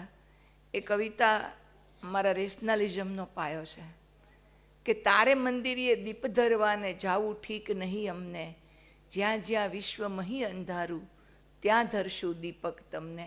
ખબર નથી આ કવિ કોણ છે, પણ મારી બહુ જ ફેવરેટ કવિતા છે. એટલે આવા જે આપણે જે કવિતાઓ, વાર્તાઓ એ બધું છે, એ બધું આપણા ઘડતરનો એક ભાગ હોય છે. તો આજે હું આ આપણી જે વાત છે એ હું 2 ભાગમાં કરવા માગું છું. એક તો પહેલો સ્ત્રીઓની દ્રષ્ટિએ અને બીજું આપણે સાહિત્યની દ્રષ્ટિએ થોડું જોશું. અહીંયા બેઠેલા આટલી સંખ્યામાં 8 કે 10 બહેનોના ચહેરા દેખાય છે. આજે આપણે કહીએ છીએ કે અમે વિકાસશીલ છીએ, હવે તો સુધારાની કંઈક આપણે ફેસબુકમાં લખીએ તો ઘણા એમ કે હવે કંઈ એવું નથી, હવે બધાને સ્વતંત્રતા છે, બધું. પણ હું કહું કે આજે આ શનિવારની સવારમાં ઘરે રોકાયેલી સ્ત્રીઓ પણ રેશનલ હશે, પણ એને એની જવાબદારીઓ હશે કુટુંબની. કારણ કે મોટે ભાગે કુટુંબની જવાબદારીઓ સ્ત્રીઓ પર થોપી દેવામાં આવે છે, જે રોજિંદી જવાબદારી છે. એટલે એવું નથી કે વર્કિંગ લેડીને નથી હોતી, વર્કિંગ લેડીને એટલી જ જવાબદારી હોય છે. તો આપણે જ્યારે રેશનાલિઝમની વાત કરીએ, થોડા વખત પહેલાં ભાવનગરમાં એક કાર્યક્રમ હતો, સાહિત્યને લગતો હતો, અને મારી બાજુમાં એક પ્રોફેસર બેઠા હતા, અને એન્કરે એમના વાઈફના પુસ્તકના વખાણ કર્યા, અને બધું જ એ પુસ્તક વિશે જ વાત થતી હતી. એ ભાઈએ ઊભા થઈને એ પુસ્તક વિશે વાત કરી. પછી બેઠા એટલે મારી બાજુમાં હતા, એટલે મને પૂછવાનું મન થયું. મેં કીધું આ બેન ક્યાં છે? તો કે બેન ઘરે છે આજે. એ કે આજે રજાનો વાર છે ને, એટલે એ કે એની બધી જવાબદારી આજે એ બધું સમેટી લે. આ વસ્તુ હજુ સમાજમાં, શિક્ષિત સમાજમાં પણ છે. કદાચ ગ્રામ્ય સમાજમાં રિવાજોનું પરિબળ બહુ મોટું છે, પણ છતાંય ગામડાની સ્ત્રી મને એવું લાગે છે કે મજૂર સ્ત્રી વધારે સ્વતંત્ર હોય. જે કહેવાતા ઉચ્ચ વર્ગની દંભી સ્ત્રીઓ સ્વતંત્ર નથી. એને ઘણા બધા પરિબળો નડતા હોય છે. એટલે બારે વાત કરવી કંઈક અને ઘરમાં સ્ત્રીઓનું આખું અલગ જ વાતાવરણ જોવા મળે. એટલે મને આ વસ્તુ ઘણા વર્ષોથી જોતી હતી. એટલે મને એવું થયું કે આ આપણે કંઈક એવા માધ્યમ દ્વારા કરીએ. કારણ કે જો આપણે ત્યાં ટીવીની શરૂઆત થઈ ત્યારે ટીવીની શરૂઆતમાં અનેક પ્રગતિશીલ કાર્યક્રમો થયા. મનીષીભાઈ બેઠા છે, અમદાવાદ દૂરદર્શન કે ત્યારે દિલ્હી દૂરદર્શન હતું, ગુજરાતીના કંઈક નારીલક્ષી કાર્યક્રમો પણ થયા હતા. તામિલનાડુની સરકારે ટેલિવિઝનો મફત આપ્યા બધાને, અને ત્યાં એટલી બધી અવેરનેસવાળી સિરિયલ્સ બતાવવામાં આવી કે જેના કારણે જેન્ડર રેશિયો હતો એ સરખો થતો ગયો. એટલે આ વસ્તુ માધ્યમો જે છે એને માટે છે કે આપણે ત્યાં પણ એવું હતું, બુનિયાદ ને નુક્કડ, કે જેમાં માત્ર સામાન્ય માણસ જ કેન્દ્રમાં હતો એવી સિરિયલ આપણે ત્યાં આવી હતી. એટલે આવી હતી એવું કહી શકાય. પછી તો એકતાબેનના પ્રવેશ પછી તો ખબર નથી શું ચાલે છે. એટલે આ જે બધા માધ્યમો છે એમાં સાહિત્ય પણ એક એવું માધ્યમ છે કે જે સમાજના અડધી વસ્તીને સમાંતર રીતે કરવા માટે આપણે ઉપયોગ લઈ શકાય. મારે ત્યાં આવતી વાર્તાઓમાં હું ઘણીવાર જોતી હોઉં કે સ્ત્રીઓ જે વાર્તા લખે ને એમાં જે નવી સ્ત્રીઓ પહેલાં આવે તો એમાં વાર્તામાં ભગવાન ભગવાન તો આવે જ તે. એટલે સીધી તો કોઈને ના ન પડાય. આપણે એની યારે બહુ જ સલુકાઈથી કામ લેવું પડે કે ભાઈ આ વાર્તાનો અંત તો સરસ છે, પણ એને થોડોક બૌદ્ધિક રીતે રજૂ કરો, થોડો ફેરફાર કરો, એ રીતે એને કહીએ. ઘણા એવી સ્ત્રીઓ પણ છે કે કદાચ એ ઈશ્વરમાં માનતી હશે પણ એ માનવતાવાળી પણ હોય. હમણાં એક વાર્તા નિવેદ અંગેની હતી, જે નૈવેદ્ય આપણે ધરે ને એ બધું હોય ને, પણ એમાં એણે બહુ સરસ વળાંક લીધો હતો અને એમાં મને રેશનાલિટી દેખાણી. અલબત્ત એ બેન પોતે ભગવાનમાં માને છે, પણ છતાં એણે જે વળાંક પોતાની લાઈફ ઉપરથી લીધો એમ કે એ જે નિવેદ ખાવા ન દેવા કોઈને ઘરના સિવાય ને બાકીનું પધરાવી દેવાનું, અને પછી એ લોકો પધરાવા જાય છે ત્યારે રસ્તામાં કોઈ ભૂખ્યું ફેમિલીને જોવે છે અને એને ખવડાવે છે. પણ એમાં એણે જે શબ્દો વાપર્યા ને એ મને બહુ અસર કરી ગયા. કે માત્ર ખવડાવવા પૂરતી વાત નહોતી, પણ એણે શબ્દ એવા અંતમાં એણે લખ્યા કે અમે ગાડી ઊભી રાખી અને એક વિચાર એવો આવ્યો કે ભગવાનનો જાણે કે કોપીરાઇટ લઈને ફરતા હોય એવા કહેવાતા ધાર્મિક લોકોની વાસ્તવિકતા સામે મને ચિત્રી ચડી ગઈ. બંનેના મનમાં, એટલે હસબન્ડ વાઈફ બંને હતા, વર્ષોથી જે પ્રશ્નો બંનેના મનમાં વર્ષોથી જે પ્રશ્નો ઉપજતા હતા અને જડ રિવાજો હતા અને એ કોટડીમાં ગોંધાઈને ગંધાતા હતા, એ સવાલ કમાડ તોડીને હવે બહાર આવ્યા. એટલે એ જે સવાલો માણસ પોતે જોવે અને જે અનુભવે અને એને વર્તનમાં મૂકે ત્યારે એક નાનકડી પણ વાત આપણને અસર કરી જાય. એટલે અમે આ રીતે જે ગુજરાત સમાચારમાં પણ દર અઠવાડિયે વાર્તા આવતી હોય એમાં એક હું ખાસ ધ્યાને રાખું કે આમાં કંઈક થિંકિંગ એનું આવવું જોઈએ. એમ માત્ર ને માત્ર હવે એમાં શું છે કે સ્ત્રીઓને મોટે ભાગે મેં પહેલાં કહ્યું એમ કે રવિવારે ઘરે છે તો એની જવાબદારીઓ હોય, પણ મોટાભાગની સ્ત્રીઓ કેમ છે? કારણ કે એને નાનપણથી જ આ રીતે જ ઘડતર થતું હોય. સોશિયલાઇઝેશનની આખી જે પ્રોસેસ છે એમાં સ્ત્રીઓને આ રીતે દબાવીને કે એના મગજમાં આ જે ઝેર છે એ રેડીને જ કરવામાં આવે છે. તો તમે જોશો તો દરેક કથાકારો પણ આજે આપણે અહીંયા જેટલા ભાઈઓ છે, જો એની જગ્યાએ કથા હોય તો બહેનોની સંખ્યા વધારે તમને જોવા મળે.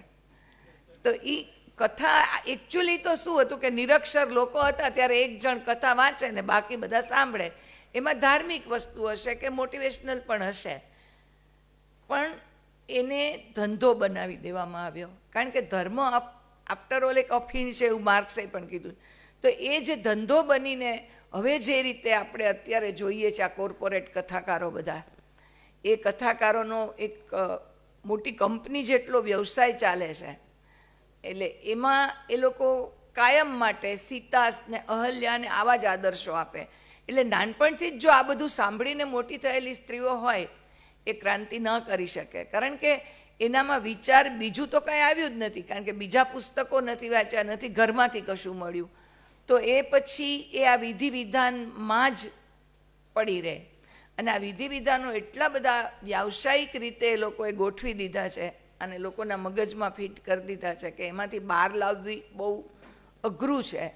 હું ઘણી જગ્યાએ મારી આજુબાજુ સગાવાલામાં હું એ લોકોને સમજાવતી હોઉં ઘણીવાર કે આનો અર્થ શું. તો એ લોકો મૂળ છે ને બધાને સર્ટિફિકેટ જોવે છે કે બહુ ડાઈ બહુ આવી છે, અમારે બહુ ભણેલી છે, આટલું નોકરી કરે છે, પણ ઘરના અમારા રિવાજનું પાલન કરે છે. એ જે સર્ટિફિકેટ જોવે છે ને બધાને, એ સર્ટિફિકેટનો મતલબ જ નથી. કે આવા સર્ટિફિકેટ આપણે જેમ સોશિયલ મીડિયામાં શ્રેષ્ઠ લેખક ને શ્રેષ્ઠ કવિના જોલા ફરતા હોય છે ને, એવી રીતે કુટુંબમાં કાકી મામી માસી એમ કે ભાઈ ના આ બહુ ડાય આવી છે એટલે ફૂલાઈ જાય અને પોતે પોતાનું મન મારીને આ બધી વિધિઓ કરતી હોય છે ઘણીવાર. એટલે એ એકચ્યુઅલી આમાં એનો પોતાનો દોષ છે કે તમે હિંમતપૂર્વક તમે એને કહી શકવું જોવે કે ભાઈ હું આ વસ્તુ નથી માનતી. અને એમાં કશું કોઈને કાંઈ થતું નથી. થોડો વખત લાગે, બધા હલચલ કરે, પણ પછી બધા ટેવાઈ જાય છે. મને પોતાને આ સ્વાનુભવ છે કે તમારે સ્પષ્ટ શબ્દમાં વિવેક બુદ્ધિથી, આપણે કાંઈ કોઈની જોડે ઝઘડતા નથી, પણ સ્પષ્ટ શબ્દમાં જો ના પાડી દે તો પછી એ લોકોય ટેવાઈ જાય કે ભાઈ આ નહીં માને આમાં. એટલે એ લોકોય સમજીને બેસી જાય. પણ તમે જો પહેલેથી એને પ્રોત્સાહન આપતા હોય તો પછી સવાલ નથી. એટલે એક મરી મરીને જીવવાની વાત સ્વીકારવી હોય તો પછી ઇરેશનલી તમારે જીવવું પડે આખી જિંદગી. એટલે સાહિત્યમાં આપણે જોઈએ તો જયંત ખત્રી, હિમાંશી શેલતે અત્યારના સાહિત્યકારો છે. હિન્દી સાહિત્યમાં પ્રેમચંદજીની આખી એક પરંપરા છે. આ બધામાંથી કંઈક ને કંઈક આપણને મળતું હોય વાંચતી વખતે. હવે અત્યારના આપણે એવી તકલીફ છે કે મોટિવેશનલોનો જમાનો આવી ગયો છે આપણા ગુજરાતમાં. ભૂપેન્દ્રસિંહ બેઠા છે, એ દર વખતે લખે છે, પણ છતાંય હજી આપણા કરતાં એને લોકો વધુ બોલાવે છે. અને એ એક વ્યવસાય છે. એટલે જે લોકો બોલાવતા હોય એના વિચાર પ્રમાણે એ બોલે. કે માનો કે અમુક સમાજમાં સ્ત્રીઓને માથું ઢાંકવાની હોય તો કે આ તમે તમારું બહુ જ સરસ સંસ્કૃતિ જાળવો છો ને. એટલે આ સંસ્કૃતિ શું છે એકચ્યુઅલી? એટલે કોઈ સમજણ જ એ લોકોને નથી હોતી. અને આવી રીતે જે લોકોએ બોલાવ્યા હોય એની તરફેણમાં એને વાત કરવાની હોય. એટલે આવા મોટિવેશનલો, કથાકારો, આ બધા છે ને સમાજનું એક આખું વિષચક્ર રચીને બેઠા છે. અને એમાંથી આપણે બહાર આવવાનું હોય તો રેશનલી કઈ રીતે લોકોને ધીમે ધીમે આપણે એક એવી થોટ પ્રોસેસ વિકસાવવી પડે. એટલે અમે વાર્તા દ્વારા, કારણ કે હું સાહિત્યમાં મને મજા આવે એટલે હું વાર્તા અને કવિતા દ્વારા આ વસ્તુ કરું. હવે આજે તમે રામ કે સીતાનું ક્યાંય નામ લ્યો એટલે સીધું તમારી ફેસબુકમાં કવિતા મૂકો કે વાર્તા મૂકો. મેં એકવાર ખાલી એક મરચાના ઢગલાની વચ્ચે બાઈઓ બેઠી હતી, મજૂર સ્ત્રીઓ બધી, અને મેં એમ લખ્યું કે આ મજૂર સ્ત્રીઓ અંદરો અંદર એવી વાતો કરતી હશે કે ઓલા મહારાજને હાલને કહીએ કે ભાઈ અમારું કંઈક લેખને અગન પરીક્ષા તો અમે રોજ આપીએ છીએ અહીંયા, અમારી અગન પરીક્ષા વિશે લખને. તો એ સ્ક્રીનશોટ લઈને સોશિયલ મીડિયામાં ફરવા લાગે અને પછી જેમ તેમ લખે એ લોકો. પણ એને બહુ એમાં બોધર નહીં કરવાનું. એમ આપણે જે લખવું છે એ લખવાનું જ. એટલે આ સીતા ને અહલ્યા ને આવું બધું લખશું એટલે અત્યારનો જે આખો રાજકીય માહોલ છે એ આપણને બોલતા બંધ કરે. પણ બોલતા બંધ થવાનું નહીં. કોઈકે તો મોં ખોલવું જ પડે. કારણ કે નહીંતર તો પછી મને તો આપણા કરતાં, આપણે તો ઠીક છે સરસ રીતે બોલીને અને આપણી અભિવ્યક્ત થઈને આપણે જીવી ગયા, પણ હવે પછીની પેઢીનું શું? આપણી જે હવે પછી ઉછરતી પેઢી છે, ભાઈએ હમણાં ઉત્પલભાઈએ કહ્યું કે દીકરીને આ રીતે ડેવલપ કરી, અમે લોકો એ રીતે આ રીતે જ દીકરીઓને કોઈ અડચણ કે એના વિચાર પ્રમાણે જીવવાની સ્વતંત્રતા બધાને હોવી જોઈએ. આપણે આપતા નથી, પણ એ ઓટોમેટિકલી આપણું ઘડતર જ એ રીતે હોય કે એની રીતે જીવતી હોય, એ આપણી સલાહ લેતી હોય, ન લેતી હોય એવું ના હોય. દરેક પ્રશ્નમાં કંઈ સાવ અમુક એને અનુભવ ના હોય તો એ પૂછતી પણ હોય, પણ એ રીતે દીકરી કે પુત્ર વધુ કોઈ પણ હોય એને આપણે એની રીતે વાળવી જોવે. હવે આપણે ત્યાં રિવાજ હોય છે, માથામાં છોકરા હોય તો મુંડન કરાવે ને. હવે પુત્રવધુ છે એ બહારના વાતાવરણમાંથી આવી હોય તો એ માનતી પણ હોય. તો મેં એને મારા સનને કહ્યું કે ભાઈ તમે બે નક્કી કરી લો કે આ વસ્તુ ખરેખર સમજવા જેવી છે, અને આવો બધું બિનજરૂરી સમય વ્યય ને પૈસાનો વ્યય છે, એના કરતાં પાર્લરમાં જઈને હેર કટર આગળ બેસાડી દો તમારે એ નેચરલ વાળ ન રાખવા હોય તો. તો એણે પછી એની માટે નાખ્યું સમજાવવાનું, કારણ કે આપણે કોઈની ઉપર ફોર્સ ના કરાય. તો એ સમજીને હવે એ રીતે ટ્રેન થઈ ગઈ છે એમ. એટલે આ બધી વસ્તુ નાની નાની, કારણ કે કુટુંબ જીવનમાં આવા આપણે ગર્ભાધાનથી માંડી અને મરણ થાય ને ત્યાં સુધી બ્રાહ્મણોએ એવું એક કામ જડબે સલાક તંત્ર ગોઠવ્યું છે કે એમાંથી હજુ લોકો કદાચ અહીંથી ઘરે જઈને કોઈકને કંઈક વિધિ કરવી પડતી હશે. હકીકત છે, કારણ કે બે વ્યક્તિ માનતી ન હોય એવું બહુ ઓછું બનતું હોય એમ. એટલે મને તો જો કે એમાં તકલીફ નથી પડી, મારો હસબન્ડ એકદમ રેશનલ હતો, પણ એ આમ એના પોતાના કામમાં પછી આ બધી પળોજણમાં ને કે ભાઈ મને ટાઈમ નથી એમ કહી દે. એટલે એ લોકોને જવાબ દેવા માટે તો મારે તૈયાર રહેવું પડે કે ભાઈ નથી કરવું અમારે. એટલે હમણાં એની ડેથ થઈ ગઈ તો મેં એ ટાઈમે જ મક્કમ થઈને કહી દીધું અહીં કોઈ બ્રાહ્મણને બોલાવતા નહીં, અમારે કશું એવું કરવું નથી. ભલે અગ્નિ સંસ્કાર એના ભાઈઓને એ બધાએ કર્યું એમ, પણ અમે ચોખ્ખી ના પાડી કે બ્રાહ્મણે નહીં અને રામનું નામ પણ અહીંને લેતા, તમે ઘરે જઈને લેજો જેને લેવું હોય. એ મક્કમ થઈને તમે જો કહો ને, તમારે એ મક્કમતા વાપરવી પડે અને તમારા પોતાના સારા નરસા પ્રસંગે વાપરવી પડે, તો એ બીજાને અસર કરશે. આજે 10 જણાએ જોયું કે આ લોકોએ તો આવું કંઈ કર્યું નહીં, આ લોકો તો ઇન્કલાબ જિંદાબાદથી જ નીકળ્યા, આમાં કાંઈ રામ રામ નામ તો આવ્યું જ નહીં. એ ક્યાંક કોકને તો અસર કરશે.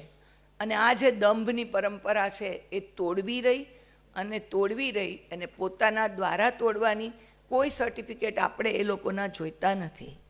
એટલે આ જે 20 ચક્ર છે એને તોડવા માટે આપણે પ્રયત્નો પૂરેપૂરા કરવા પડે.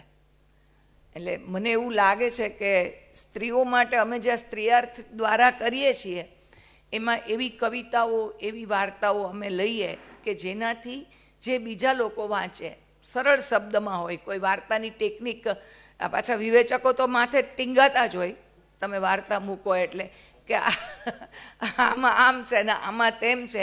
એટલે અમે સ્પષ્ટ શબ્દમાં કહી દઈએ કે વિવેચકોની માયાજાળમાં પડ્યા વગર તમને જે ઈચ્છા થાય ને એ રીતે વાર્તા લખીને મોકલો, વાર્તા જેવું લાગવું જોઈએ.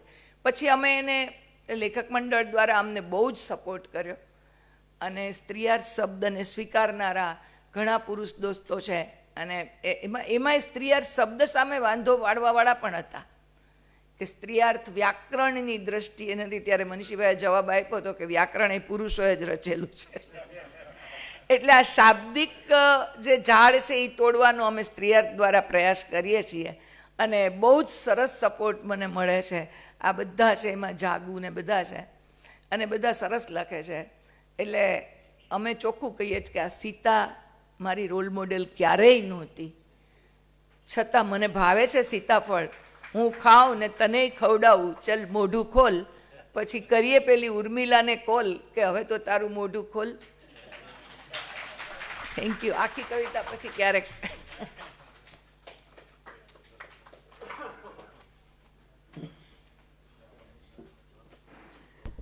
હવે આપણે ચા પાણીનો બ્રેક પાડીએ એના પહેલાં હું એક નાનકડી વાત કહી દઉં કે ગોધરા અમને સવાલ પૂછાયેલો કે બળાત્કાર કેમ વધતા જાય છે.